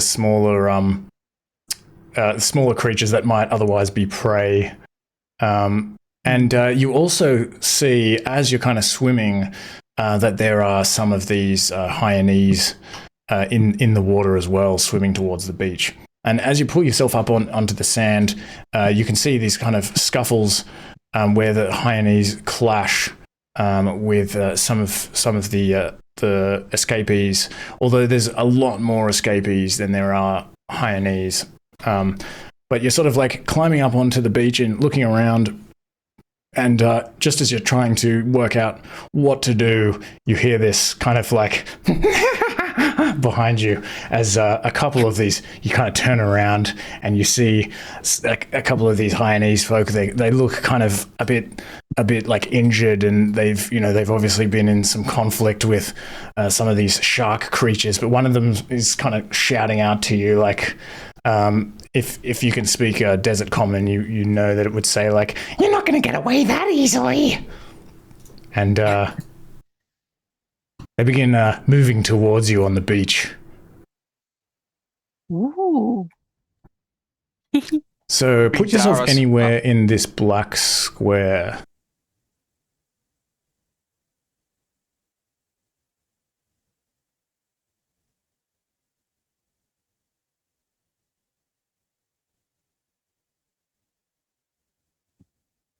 And you can kind of see also, like, perhaps if you sort of glance either way along the beach, that some of these scuffles between the animal folk, are quickly resolved as they have to turn and sort of unite to fight some of these Hyenese that are coming up onto the beach on their end as well. All right. Let's roll.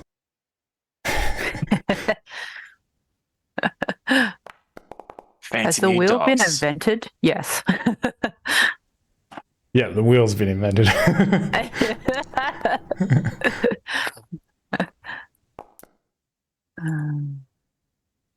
And one of these, as you kind of spin around to face these creatures, you notice that one of them is kind of standing there with its arms out and its claws raised, but the other one is carrying a whip. It's still like attached to its belt, and it kind of pulls this whip off. It's this big leather whip off its belt, and like whoosh, kind of lashes it in the air as it begins moving towards you.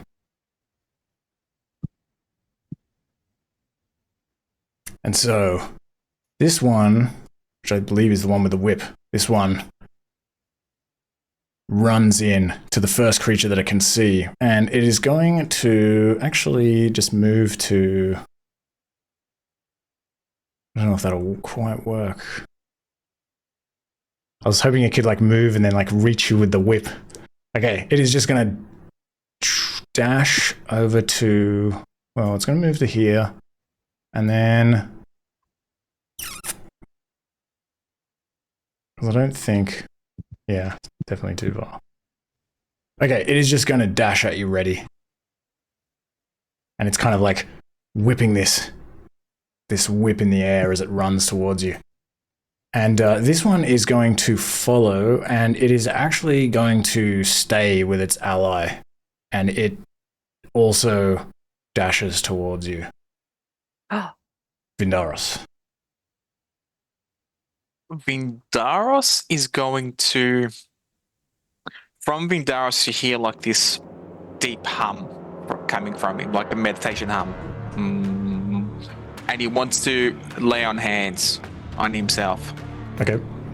And that's his... he would like to use that as his action. Yep. Only 4. Oh yeah, okay. And then move into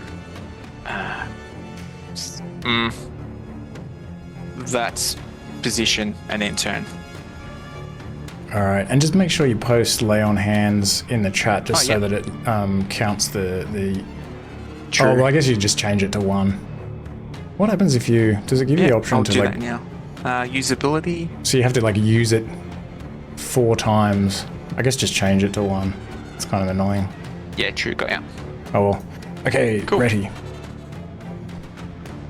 That ore that I picked up earlier, is that like a weapon that I can actually use, or is it still like a massive like? Yeah, an ore. Yeah, an ore would be like really long from that ship, but I get like what you were trying to do. Obviously, like you wouldn't have chosen a staff that was like 10 meters long. So like, we'll say that you could like you grabbed like some kind of piece of wood, like a sort of a round, like some kind of like support thing, maybe. I don't know ships. I'm sure there's like a round piece of. The question is it sure loggable? That's what I'm asking. Shillelagh. Let me see. Shemebe. She maybe will. She maybe will. Maybe not. I don't know. I will say that this thing is, yeah, it's clubby enough for it to be a shillelagh club. Nice. Already kind of looks at him like, yeah, it'll do. They'll cast the shillelagh. So do I go click this? No. I guess I'll make an attack action with club, maybe, Okay. and see what happens. But I didn't set it up right, so. Oh yeah, so I guess what you would do, oh yeah, I'll just give you a club to make it easier. Club. Heavy club. Okay. There you go, that'll work. Aha! Shillelagh. Oh, but Although how when do you use the yeah. Oh yeah, and then you use the shillelagh damage. But I think the attack is with wisdom, right? I don't know. I've never done this. It's like super hard to hear you, man. Sorry, I can like barely hear you. Sorry. That's alright. I'll see if I can get it better mic for next time. Sweet. But you can use your spellcasting ability instead of strength for the attack roll as well. But I'm not sure how to do that. Oh, okay. So just if you open your character sheet, you can. Yeah. Well, I guess that would just be basically like an ability check. Except are you proficient? No, hold on. Sorry, what did you say? For the duration, you can use your spellcasting ability instead of strength for your attack and damage rolls. Sorry. Yeah, just give me like a wisdom ability check. Wait, are you wisdom? I forget what you are. Yeah. Yeah, give me a wisdom ability check and then add. Check. And then you can add 2 for your proficiency. Yeah, let's do this. I think that makes sense. I think it's the same number, yeah. Let's just roll this one. 9 misses. That's okay. This kind of piece of wood with this like crackling green energy just, and this thing kind of like just whips it out of the way with this whip. All right, Twig. Cool. Twig is gonna target this guy and scream, "Feel the chill of the grave!"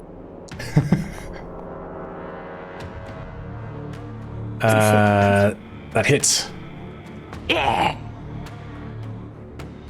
It doesn't know what you said, but it's like, it like hears you like shout out at it. It knows in its heart. This ghostly hand kind of appears and like passes through it. And like clings to it, if I recall. Clings to it, yes. Yes, until the end of the round. Trying to get this thing off. Okay. AMA. I am closing the gap. I'm going to come up in between Reddy and Vendaris. And I'm going to go for it. I can't turn off the ruler.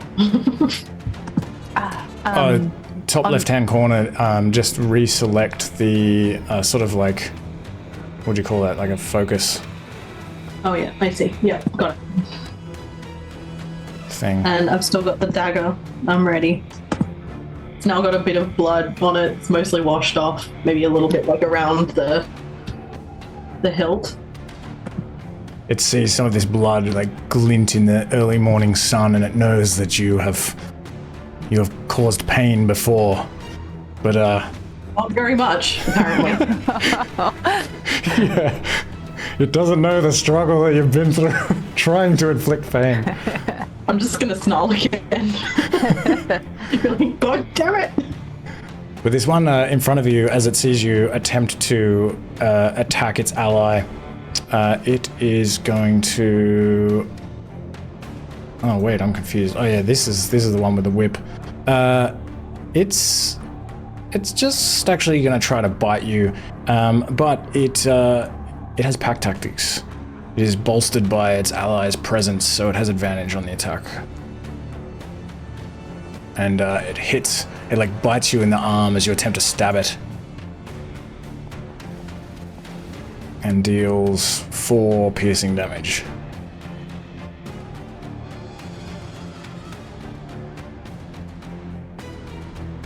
Alright, and this one is going to attempt to bite Reti. Oh, it also has advantage. But it misses. Just like snaps at you twice. Bindaris. Oh, sorry, ignore that. Okay. Let's see if this works. I don't know. You love when you start something like that. Vindaris wants to grapple that hyena with his trunk. Okay.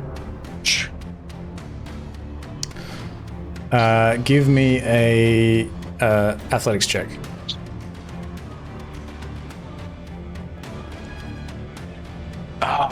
As your trunk sort of wraps up its arm, it's gonna like try to pull away from you.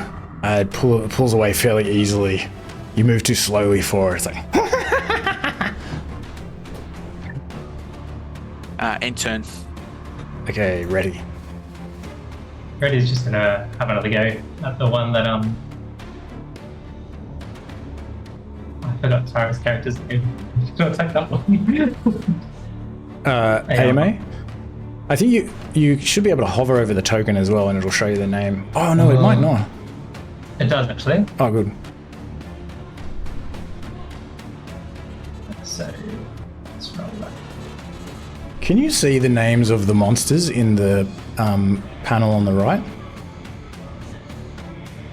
Unknown No. creature. Excellent. That's good. Oh, 23 definitely hits. Wait, that's a. Yeah, I don't have a weapon for it. Oh, like a wisdom your plus. chalet. Yeah. I see. Nice. I perceive the flaws in their armor, and I'm like, yes, okay. And then hopefully this rolls damage. Probably. Nice. 7 damage. Oh, it is looking extremely. Wait, is this the one directly in front of you, or the one to its left? The Your one right. across, I think, Okay. to my right. All right. It yaps in pain as you strike it with this shillelagh'd club. And Twig.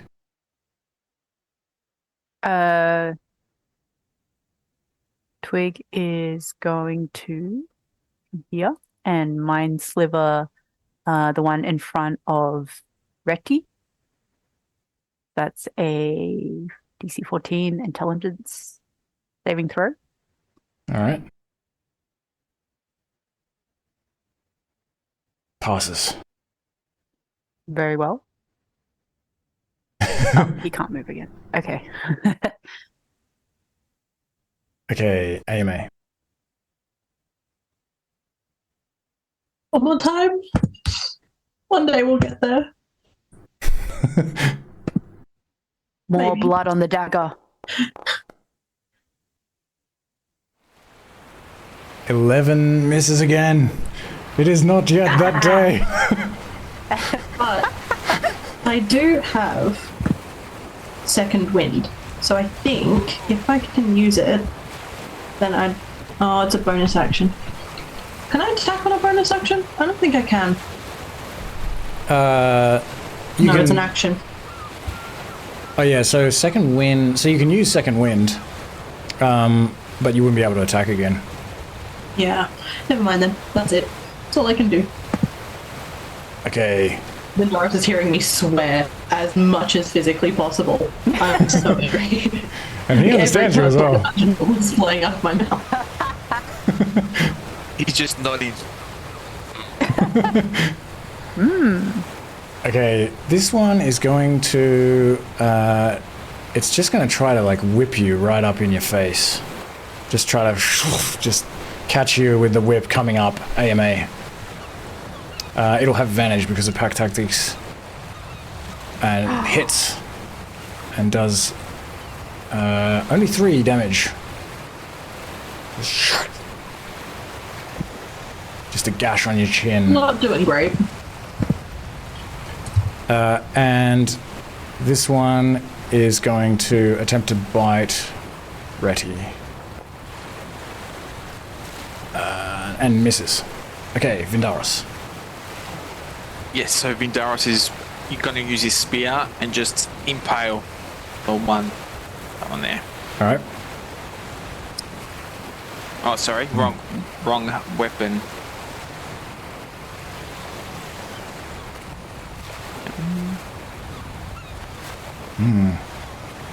Oh, 10 misses. You. I guess both of you are swearing. I nod. Understandingly. Ready. And all the same, he's gonna perceive their weaknesses and use his club. Oh. And actually, because it is a wooden weapon, I guess it's like a thick piece of wood. No, you're okay. It just manages to kind of deflect this, like, it sort of just scrapes along its arm, like, doesn't do any real damage to it. Twig. I'm gonna try my sliver him again. This one? I'm gonna wear him down. Yeah. Okay.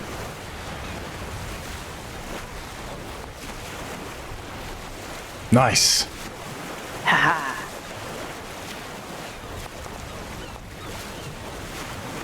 Ooh. It just yelps.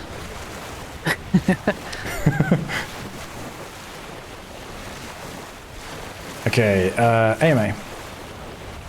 One more time. I'm swaying a little bit. I'm not doing very well. I'm still swearing, but I'm gonna try. That's the spirit. I don't stop until I'm dead. Come on. Yes, that hits. Yes! Finally! Okay, let's see what we do here. Yeah! Max damage. Hell That yeah. is enough to kill it. Yes. Vindication. With like immense relief, but I'm just like, oh yeah.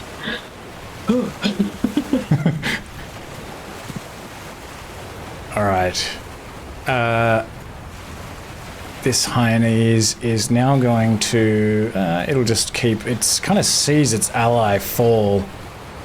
And it's a bit shaken. So it'll just have a flat attack. Tries to bite Reti. Looks like it manages to bite you. And only 2 damage. Vindaros. Vindaros yells out, "We can rest when we're dead," and then attack that hyena. Nice. Visible.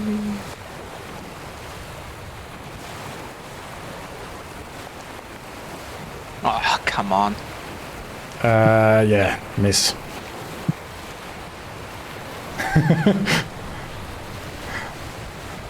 Level 1. The tides will turn on the GM soon enough. Ready. Reddy is kind of surprised. He kind of like crouches down and like pretending to be in pain, and then tries to bite at the guy's ankles. You try to bite him? Yeah. Okay. Snapping turtles or anything.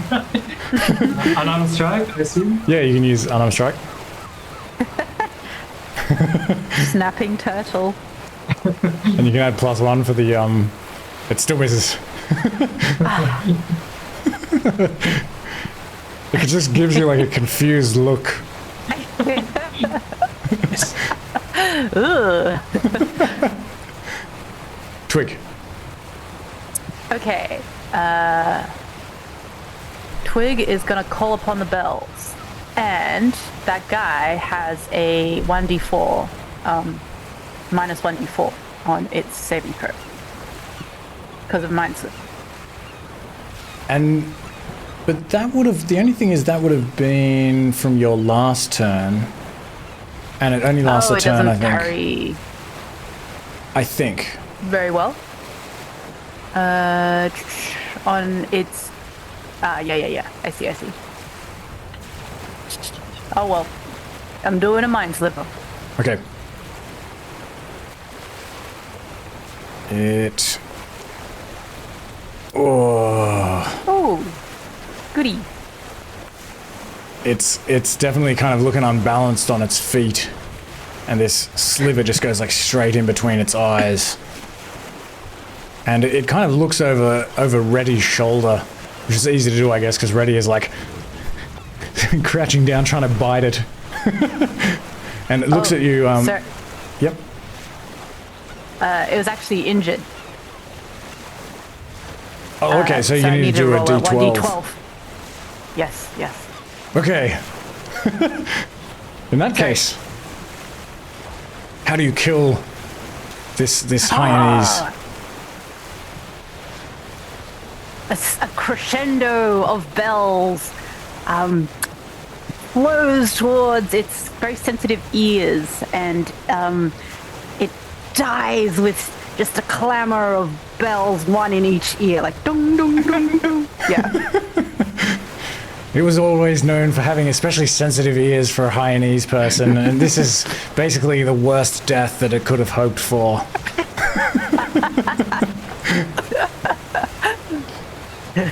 And as this last creature falls to the ground, you can sort of collect yourselves and you look around the beach, and you see in both directions that all of these other combats with Hyenese have also resolved in a similar way, as many of these other escapees kind of overpower them and sort of bash their heads in with rocks and planks of wood and various other items that they've managed to scrounge from the ship. If I look further down the beach, do I see like one mob of 4, and they've each got like part of some sort of the ship, and they're just in turn going bash, like with a pinata? Like it's already dead and they're just still going at it. Like, die! Yeah. The candy's everywhere. Like, there's no point. You see like multiple groups that are doing exactly that. Like everyone is like just filled with like rage and resentment, and also like this kind of freedom, just the sheer feeling of freedom, and they're just kind of going like savage. And the like survival instinct that's taken over, and they're just like, I'm killing it or it kills me. And these dead Hyenese are sufficient to, at least for the time being, sate the extreme hunger of some of the carnivores that were on the ship, as they kind of rush at these things and dig in, like tearing the flesh off them and eating them. And you, for the first time, can probably in weeks, can like breathe fresh air and walk around freely. And yeah, the rain has mostly subsided on the beach, and several of these refugees who were nearby you have seen many of the things that you've done. You know, they obviously all remember that you helped break them out of the cages on the ship, and that the Fellid woman, she actually she limps over and grabs AMA's hand by the wrist and kind of lifts it up in the air, and then kind of like goes like, hey, and some of the others like come over and like hug like Vindaros and like thank you all for setting them free and helping them. And they the ones that you can understand, you know, thank you, and kind of look around, and everyone is just obviously very confused, and they sort of stand there awkwardly, just kind of looking at you. You've shown more sort of more skill in battle than most of them have seen, and especially a lot of resilience, given that you've been on this ship for weeks, and yeah, like some of them are just kind of standing there and just shaking their heads and kind of saying like, what should we do now? Where do we go? Where is this place? And they almost look to you as if for answers. Can we notice any like crates washing up on shore from the ship itself? Yeah, so you look around this beach, and there is an enormous amount of like debris that's washing up from this shipwreck, all along the beach. All kinds of things, crates, barrels. You even see like just a lone goat. Yeah.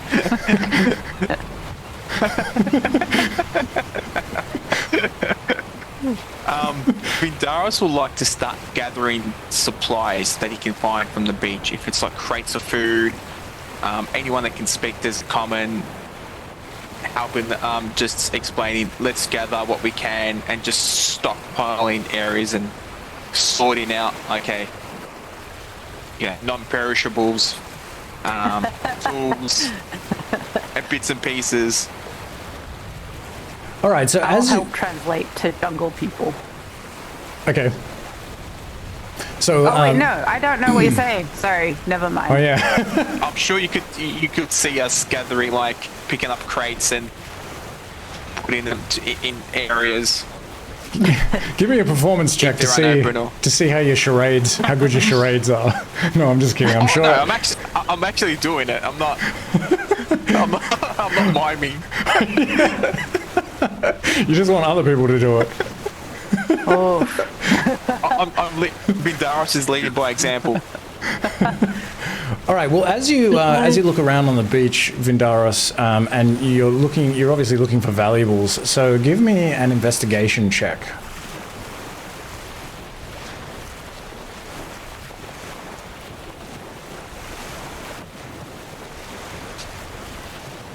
All right. So you kind of search around, and there's a bunch of stuff on this beach, but on an initial look around, you don't find anything especially that looks like. You just find like a lot of rotten stuff, like nets, and you find some ropes and things like that. Most of it's kind of pretty wet and soggy. You might have to look around a little bit more to find anything that's like especially useful.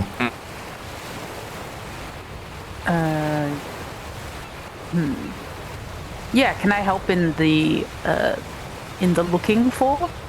Yeah, you can give me an investigation check as well.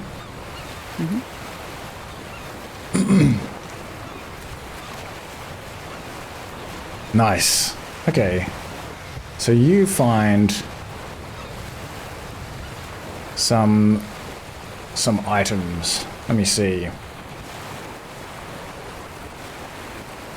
Ooh, I would also like to put a handful of sand in my pocket. Yeah, you can definitely do that. Okay, so you kind of helping Vindaros look around as you're like putting a handful of sand in your pocket. Well, actually, to be honest, I don't think you actually even have a pocket. You're just wearing rags, like practically just loincloth. You can just you can just dack it, but it'll probably like pour out of your dacks. Okay. Okay. But currently, currently you don't actually have pockets. Maybe I'll try to find some pockets. You just try. Let's see if there's some pockets around here. With like scraps of fabric and like a little rope around the top if there's any like small shreds. Like a little pouch for yourself. Maybe like a little lunch bag or Little baggies. rags. A swag, maybe, just to go over the back.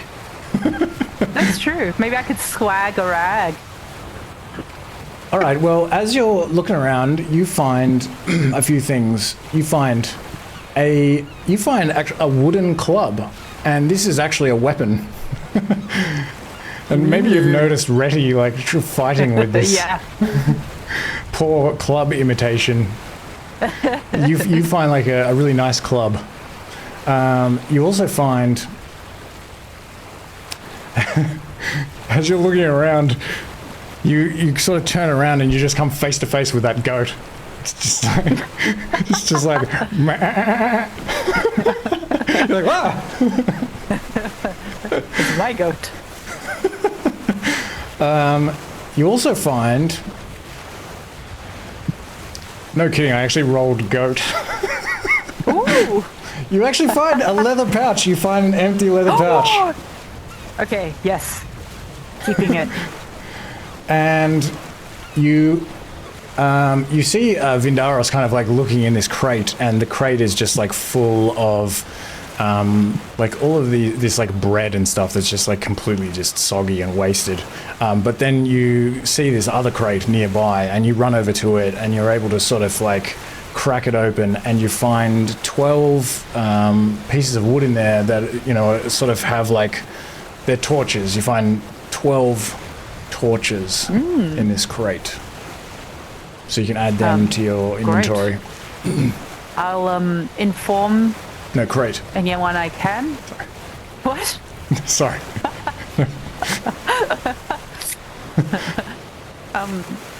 I'll point to the torches for people, because I only need one.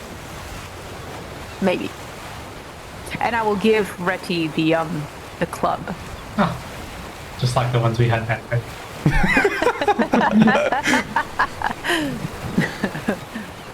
Can I start pulling larger pieces of wood, maybe, and try and gather that together with any sort of, if there's piles of netting and useful equipment, maybe I can grab some of whatever larger planks or pieces of wood have washed up for some sort of shelter.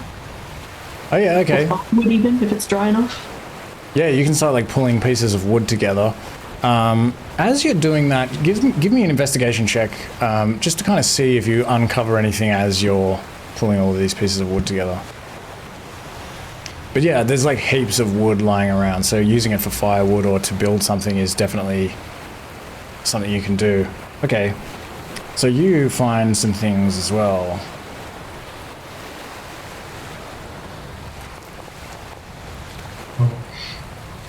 You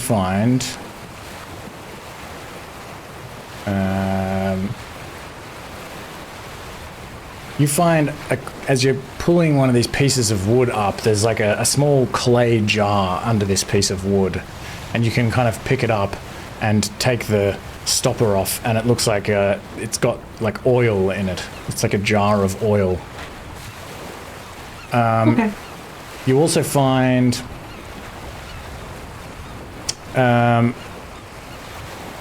you actually find what looks like a wooden quarterstaff. Oh. I don't know who wants that, but I feel like Reddy is being upgraded again. This is my final form.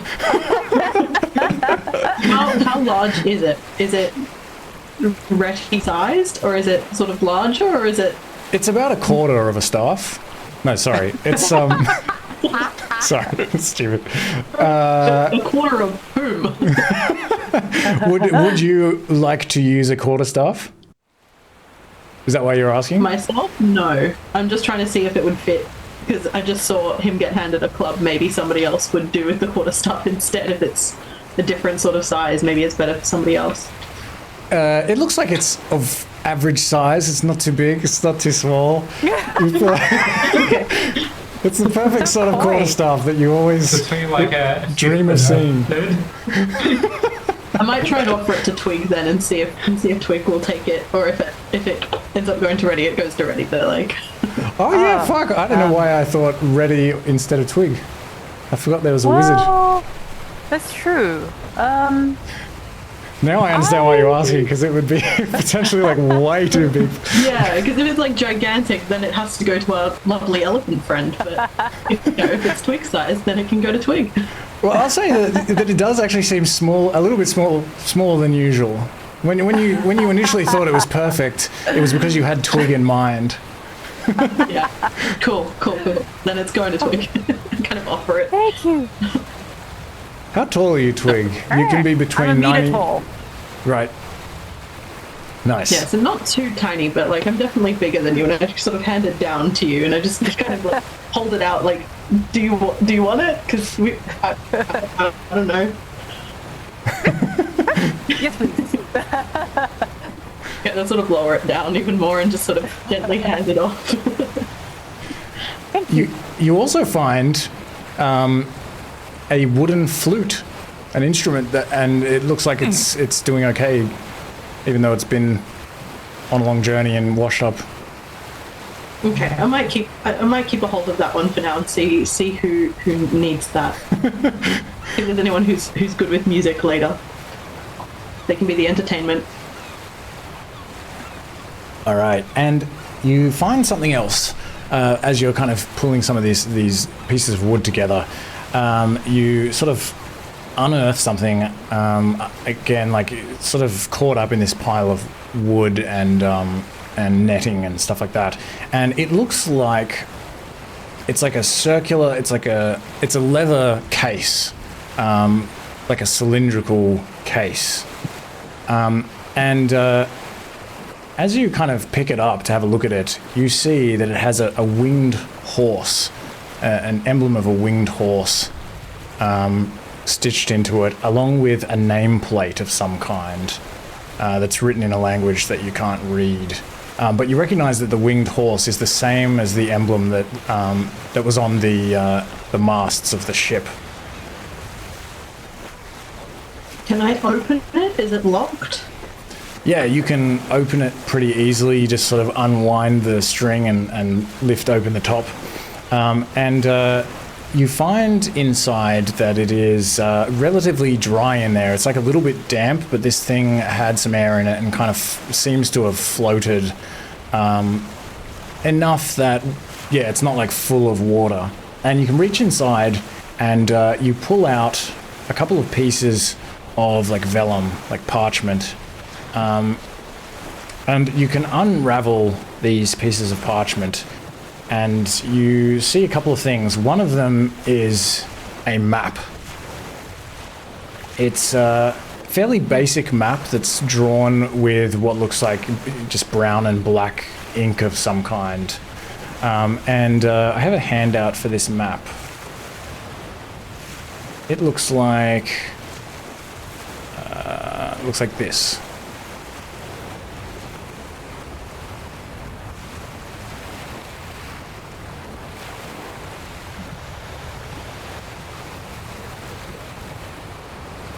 Okay.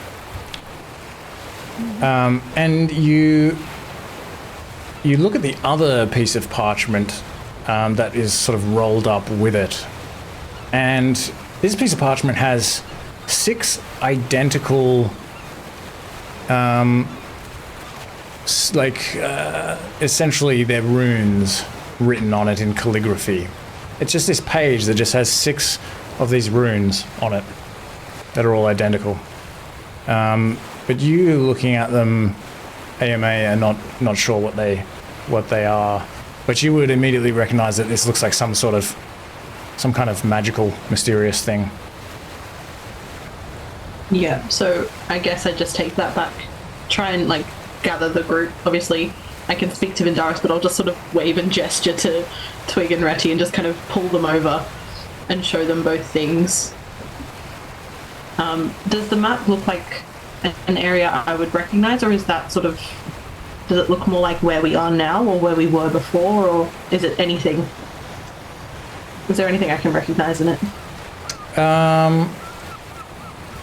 No. It looks, you rack your brain, but you just can't, you can't place it. It doesn't look like anywhere you've been. Yeah. Then I'll just show it to the group and just kind of vaguely gesture and say, I don't really know what this is. Do I recognize any of these runes? Yes. Give me an Arcana check. Although, actually, now that I think about it, I think you should just recognize these. I'll say that you can recognize these. You've seen runes like this. Perhaps your master taught you some runes. These are actually bind runes. So essentially, they're like spell scrolls. Like, think of each one of the runes as a separate spell scroll. And so a bind rune is like created by a wizard usually, who binds the actual spell into the rune. It like takes like quite a long time to do, and then sort of writes it on anything, piece of paper or anything.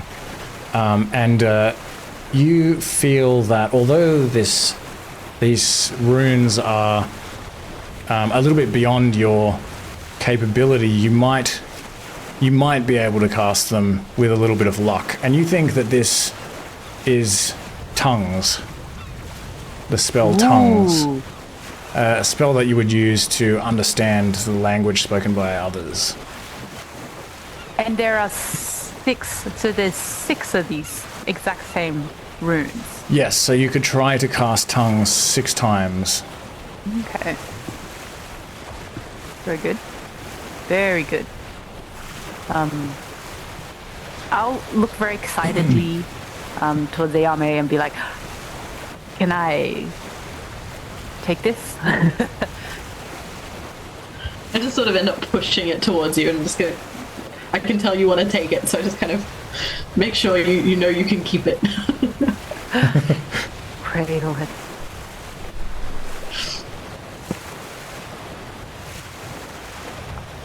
But otherwise, yeah, there's like a nameplate of some kind on that map case.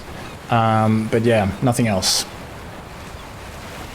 Okay, I'll see if I can keep the case, maybe put, if I can fit the flute and the map back in and anything else that, I think I had something else that I found. Yep, you can do that. Oh yeah, the clay jar with the oil in it, I'll try and put that in there as well and just kind of close it up again. Okay. Easy way to carry things. At this point, you don't really have any, any backpack or anything like that can carry items. So you'd have to kind of carry it under your arm or sort of hold it. But there is still... Yeah, I wanted to see if I could kind of use some rope and netting and maybe make like a little makeshift backpack for it, so I don't have to hold it. Oh, like make like a little, like a sort of a net. Yeah. Yeah, actually, I'm going to say that there's so much netting lying around. Well, would there be lots of netting? It's not exactly like a fisher vessel. There's some netting. They brought some netting with them in case they needed to try to do some fishing if they got like stuck at sea. So yeah, you find some netting, and I won't even ask for a check. Like you can just pretty easily sort of make that into like a kind of a like a swag. Swag, yeah. Is that the right word? Like, yeah. So I've like it over the shoulder with the stick attached. Yeah. But I was kind of thinking like if I can get a couple pieces of rope as well and just kind of thread it through and almost tie it and make like a backpack. Yeah, you should be able to do that pretty easily. I don't think that would need a check either. If I can do it, it doesn't need a check. That makes sense. I mean, it seems pretty straightforward if there's any pieces of netting that aren't too frayed and rope that isn't too damaged. Yeah, I mean, it would be like a little bit, it's full of holes and it's not going to be perfect. But yeah, it'll do the trick for now for like carrying like much more than you would otherwise be able to carry. Yeah, cool. But yeah, there's still like also a bunch of other stuff on the beach. If anyone else wants to continue searching around, you can do so. Sure. I'll go look for some food in particular. Okay. Give me an investigation check. Ooh, you don't turn anything up, unfortunately. Just sand and more sand. You can like add some pieces of wood to AMA's pile of wood. Nice. Discard your earlier shillelagh club. Put a nice new one, you chuck it in the pile. The upgrades now, yeah.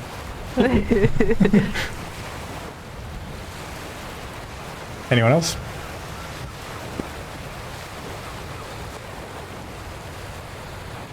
Okay. So several of the other folk that are on the beach are kind of like searching around, and they bring you a couple of items too. I'm going to do one more roll as they manage to kind of unearth some things as well. And there are plenty of these people who like keep these things to themselves, but some of them are going to bring some of these items to you. They kind of, it's obvious that they have no idea what to do, and they just sort of look up to you or down to you, as the case may be, but metaphorically up to you, to, you know, potentially to kind of tell them what to do. So some of them bring you some more items. One of these items is a wooden box, and it has something wrapped in it. And they're sort of looking at it and pulling it out as they're standing in front of you, about to give it to you, and they unveil a small jar, and it's got like some liquid in it, and they kind of take the cork off, and it's got this like reddish fluid in it. They kind of swill around, and they're like hold it out to Retty. They're like, you know, like, do you know what this is?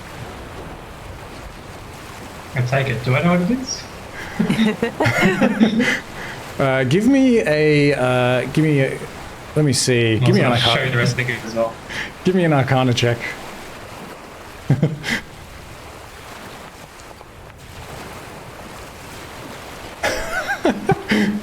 You're not sure what this is actually. You feel like you should know.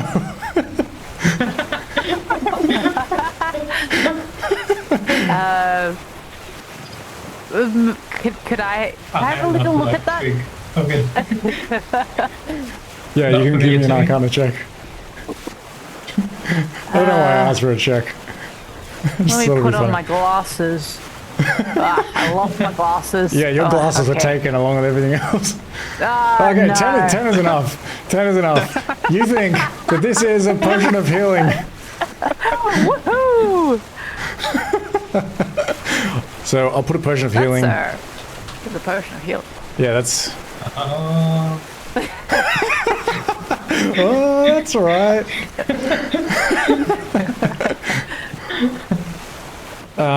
You also...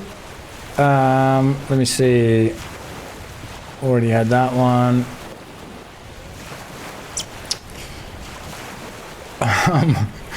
Another one of these animal folk kind of brings over like another like armful of like ropes and nets, and kind of dumps it on the pile, and another one brings another wooden quarterstaff. And this one is more your size, Reddy, just in case you also want a quarterstaff. I'll take a quarterstaff. The GM really wants you to have a fucking quarterstaff. No, I'm just kidding. Whoever brings it to me, I'll get in the club instead and be like...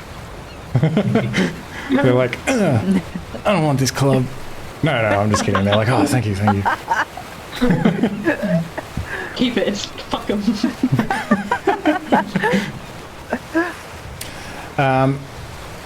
Yeah, what do you do next? Many of these folks start kind of gathering around, and they're just all looking very nervous. And yeah, they're just like, wait, where are we gonna find water? I'm like, forget water. What if we don't even know where we are? We might be attacked at any moment by Those things again. Yeah, what do we do? Yeah. You guys seem strong. Can we have a look at the we've got the beach, we're on the beach, but what's in front of us? Is it forest? Can we see cliff faces? Like I'm looking for alcoves or place to take shelter to protect us from the weather.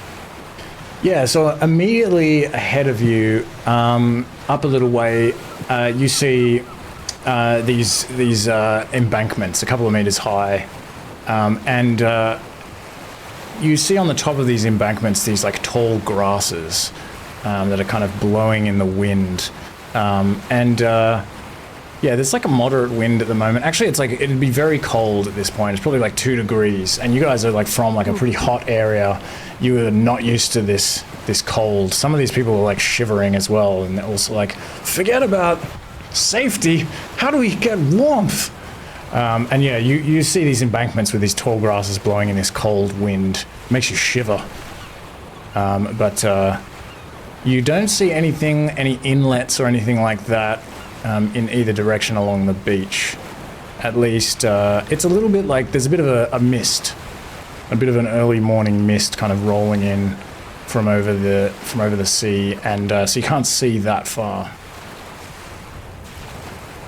Okay, so is it just a beach and then up straight into the embankments and the grass? Is that sort of what we're looking at, or is there any sort of flat ground that isn't beach nearby? There's probably like a couple of little raised bits of dirt that might have the odd, like beach tree on it, and there's rocks and things, but otherwise it's pretty much just sand to embankments. Okay. What I might try to do then is see if I can collect a few people who speak the same language as me, and see if we can get some sort of fire pit going with some of the wood, and maybe we grab some stones or something that are around, see if we can try and light a fire, and maybe I can use a little bit of that oil I found just to see if it's flammable. Okay. The crate with the torches, do they have any type of tinderboxes Kindling? with them? No, unfortunately not. Okay. And also, this ship was massive. Is there sails? Wash the actual material, the cloth of the sail? Washed up on shore? I think the 'Cause if there sails... is- Sorry. If there is, Vindaros will like to gather as much as he can and bring it back as well. I'm trying to think of the sails, because they would be like pretty... I'll say that like searching around, you're able to find a piece of sail that was kind of torn off one of the masts when the back part of the ship like toppled into the sea, and it kind of like pulled this mast down and just like tore this piece of sail off. It's not like massive, it's only like a few meters, but you are able to find that. Okay. But AMA, you are able to, you kind of ask around to see if anyone will sort of help you. You do find one person who you can communicate with in particular who doesn't kind of look as nervous as some of the other folk around. And this person is they're essentially an ostrich folk. Just this feathery, creature with a tall, long neck and this kind of small, beaked head. But it has arms.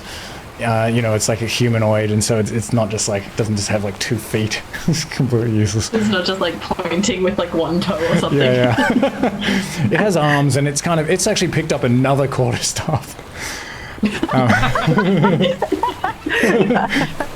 it was a shipment of quarterstaffs heading wherever we were going. Yeah, we lost the crate, but we found 3 or 4 of them.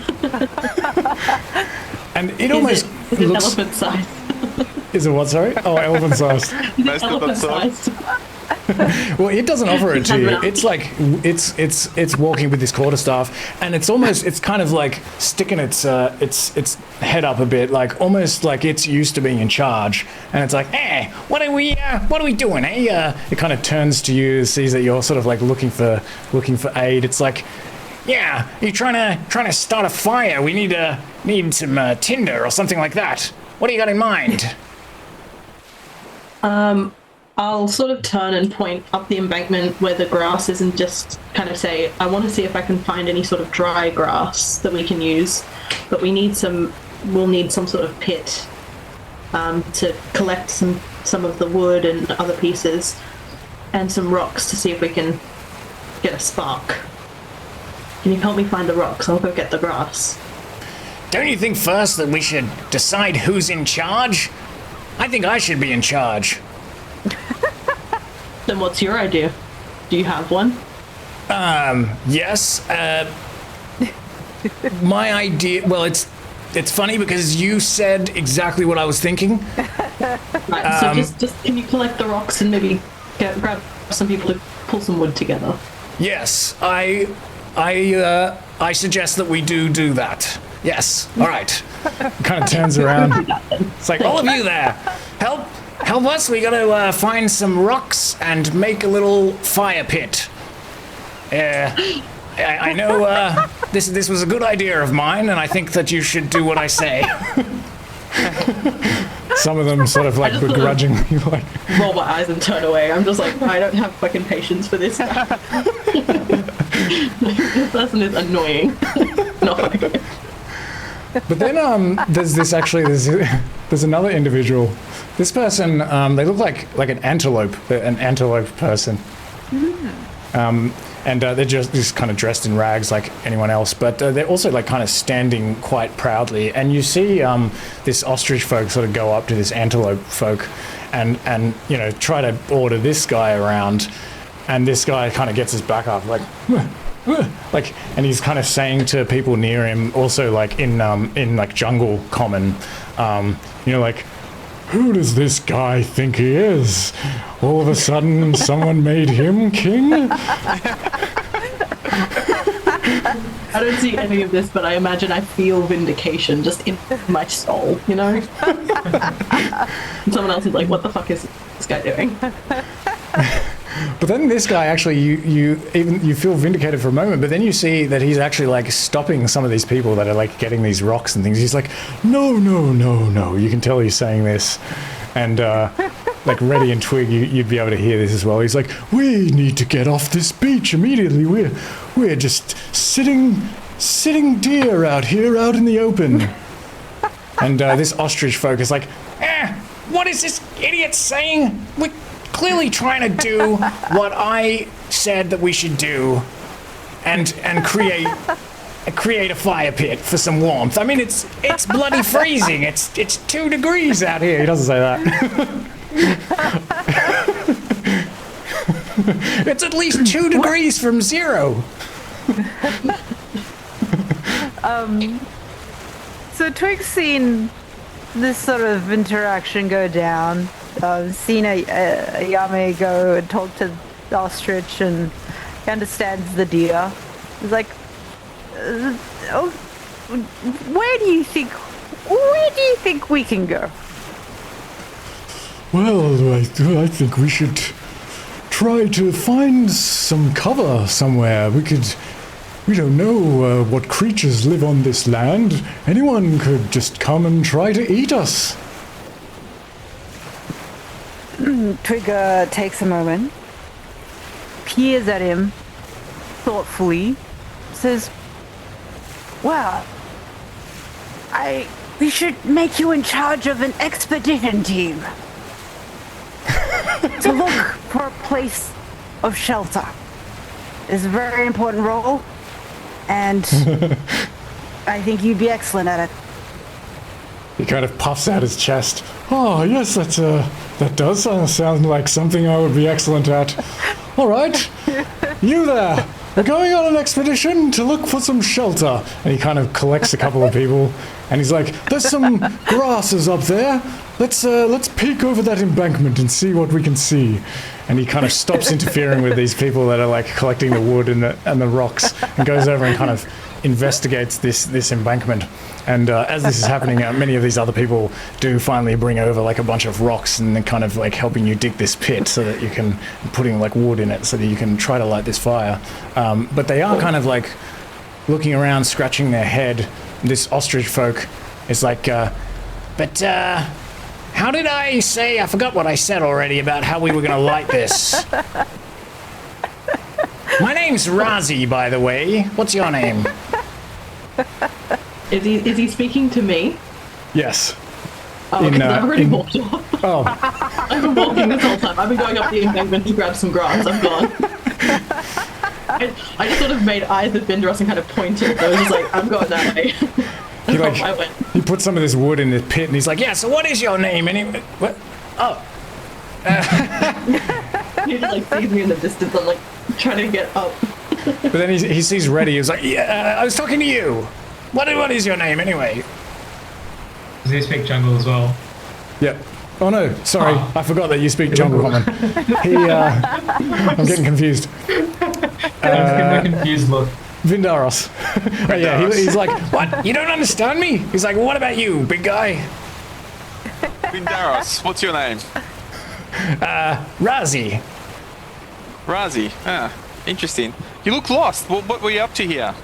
No, I'm not lost. I was I wanted to know if you wanted to help me out. If you wanted to help me out. I'm just kidding.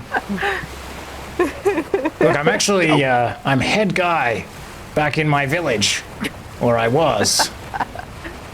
So I'm used to Starter? yes, fire starter is exactly what I was going to suggest.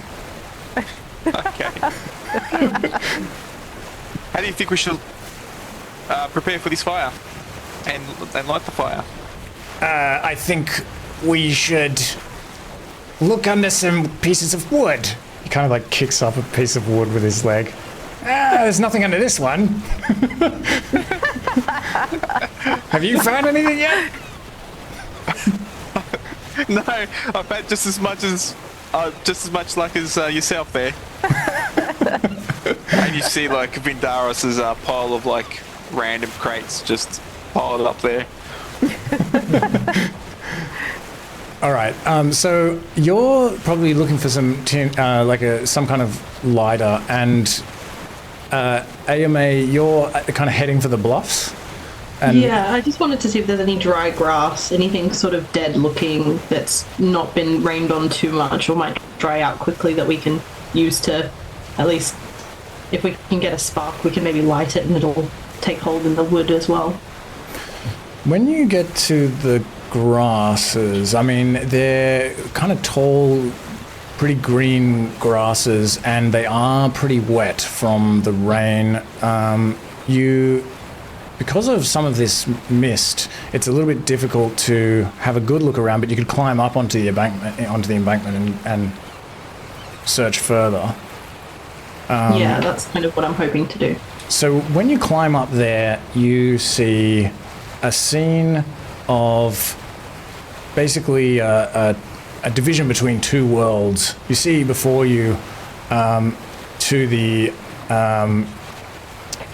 your left, what appear to be these like plains, like rolling hills and grasslands, with sort of rocks and the occasional tree scattered around. And to your immediate right, you see what looks like the edge of some kind of forest. You can see these like sort of conifer trees, these like pines and firs and redwoods and stuff like that, kind of scattered around. They're still green, even though it's like extremely cold. They kind of appear to sort of get denser and denser, like leading off to the right. But you don't see like immediately around anything that looks like it's like super dry. Unfortunately, it has like rained recently. Can I maybe take a few steps in between the trees and see if there's anything around the trunks that's still quite dry? Yeah, I'll say like if you kind of step over near some of these trees, you can probably find fairly easily, like some pieces of like branches and twigs and things that have fallen and have been like protected a fair bit from the rain by the... Some pine needles or something. Yeah, that's true. You would be able to find pine needles for sure. Yeah, so you can do that. You're accompanied by this this gazelle folk who isn't really able to communicate with you, but he helps you like pick up a bunch of this stuff, and some other folks kind of collect some of this kindling with you, and are able to sort of return to the beach with it. Well, then I might sort of take my part over and sort of see if there's if the wood, first of all, that was put in there is dry enough, or something that will dry, and just kind of pack whatever I can over the top and underneath, and just sort of pack it in so it looks like it should at least have some sort of small heat coming from it if we can light it. Okay. You can kind of create the fire fairly easily, but how do you, or you can like kind of build the fireplace, but how do you light it? Well, I was hoping to get the rocks, because if we can get small rocks, sort of like flint or something, you can smash them together to create a spark. Yeah. And I'm assuming I would have seen this sort of in my tribe as we're moving along to a new cave, or if, water runs out, we need to move. We would be able to set fires using like little flints. Yeah, it's probably something that you've rock collection done like a fair bit. Give me a survival check, just because you don't have like some kind of like tinder or specific. Yeah. Can Vindaros I don't even know if I assist? should ask for a check. Yeah, Vindaros can assist Because he's of the nomadic life as well. Yeah.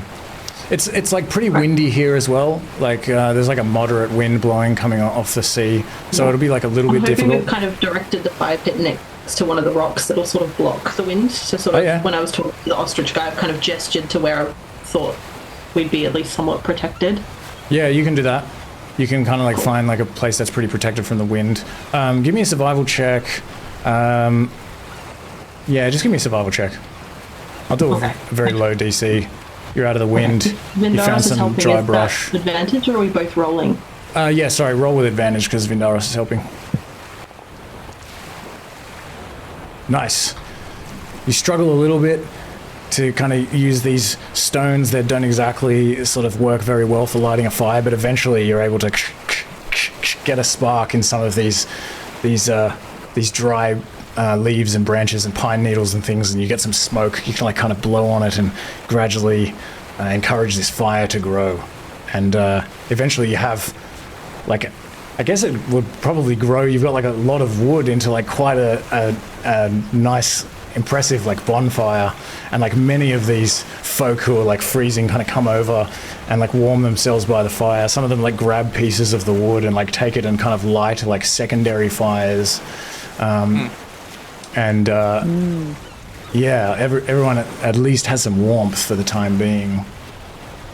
Yeah, I know it's not like a permanent solution, but at least if we can get warm, then that's helpful to start with, and there's less complaining. I know how to deal with kids. And Razi's like, See, I told you guys this would work. Now we can actually work out what to do next. You know, it was just so cold. We couldn't think straight. That's why I just. He keeps walking away. I just try and find anyone who's like shivering really, really badly. I just kind of gesture them and make sure that they're sitting like the closest, and then anyone who's sort of behind can help reinforce that warmth as well, and sort of have. I'm assuming we'll end up with a few rows. Kind of huddling together. At each of the fires. Yeah. Nice. And all these people, standing there kind of huddled together and feeling, very afraid, but at least like a little bit of comfort. Also, not just from the warmth, but just in the fact that, obviously, like, they're kind of amongst people that aren't alien folk trying to capture them and enslave them and do whatever to them. So that you feel this like sense of hope for the first time in weeks. And I think Vindaros and AMA will actually notice the other fighters in the group, as I'll say, between the mastodons, and just have us just placed around the perimeter, just keeping an eye out on the horizon as well. Since we've leading off these smoke signals now. Oh yeah, true. Yeah. Did they need torches? Oh, not too far from the fires, but you know, with their backs to the fires, just keeping an eye out. And do we still have an expedition group? I mean, I wouldn't know, I guess, because I don't think they were speaking the same language. I think that was... Well, The gazelle, yeah. Do I see people sort of pointing off in the distance as if they're going to try and explore that way? Well, yeah. So I guess because you ended up kind of going up there as well. So I guess the gazelle folk maybe sort of feels. Perhaps he kind of feels that he has found that there is like a forest up here. He's kind of scouted a little bit, which is why he's sort of like, I don't know if there's much more to see out here. You get the impression he's kind of thinking that way, and that's why he kind of scoops up some stuff and kind of heads back with you. But when he returns, he does turn to some of you who appear to be from the jungle and kind of says, I have found a forest up there. Kind of points in the direction of the forest. I think after we warm our bones by these fires, we should go into that forest. It'll be safe in there. Out here, anyone could come upon us. They can see us from kilometers away. There's no protection. Who knows? Who knows what could happen? And he's kind of pointing in the direction of this forest. And Razi kind of looks back and forth at where he's pointing. And he's like, no. Is this guy saying what I think he's saying? There's no way we should go into the forest. Look at it. It's who knows what could be lurking around in there. You know, it's better to be out in the plains, somewhere where we can see them coming. If there's any strange creatures out here, we got a good chance at running away.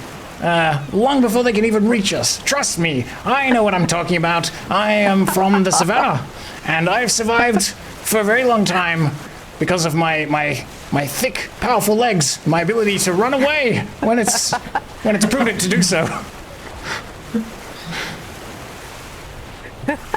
Do I hear this guy? Because I'm rolling my eyes so hard that I can hear him. If you've returned, then you'd be able to hear him.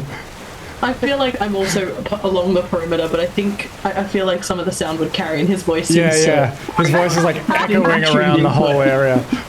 There were like many people rolling their eyes like, this guy. Dude, oh my god. And of all the boats, we end up with Razi. But the two of this gazelle folk who introduces himself as Farrik, did he already introduce himself? I can't remember. No, I don't think so. He also kind of claims to have been, like an elder in his tribe. He turns around, he sort of looks at others around him, says, you should listen to me. My name is Farrik. I am used to giving orders, and I can tell you now that this Razi fellow, he doesn't look right in the head.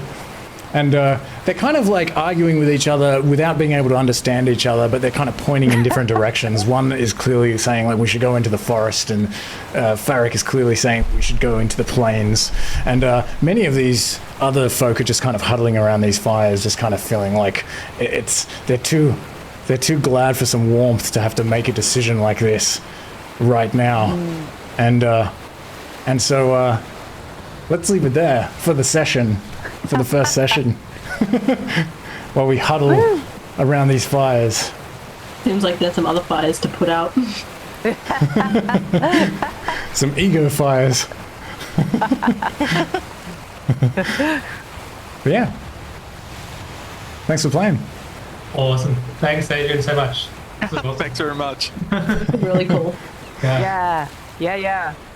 I'm so invested now. I'm going to I'm glad you all survived. I knew you would. I'm barely hanging on, man. I'm at 3 hit points, guys.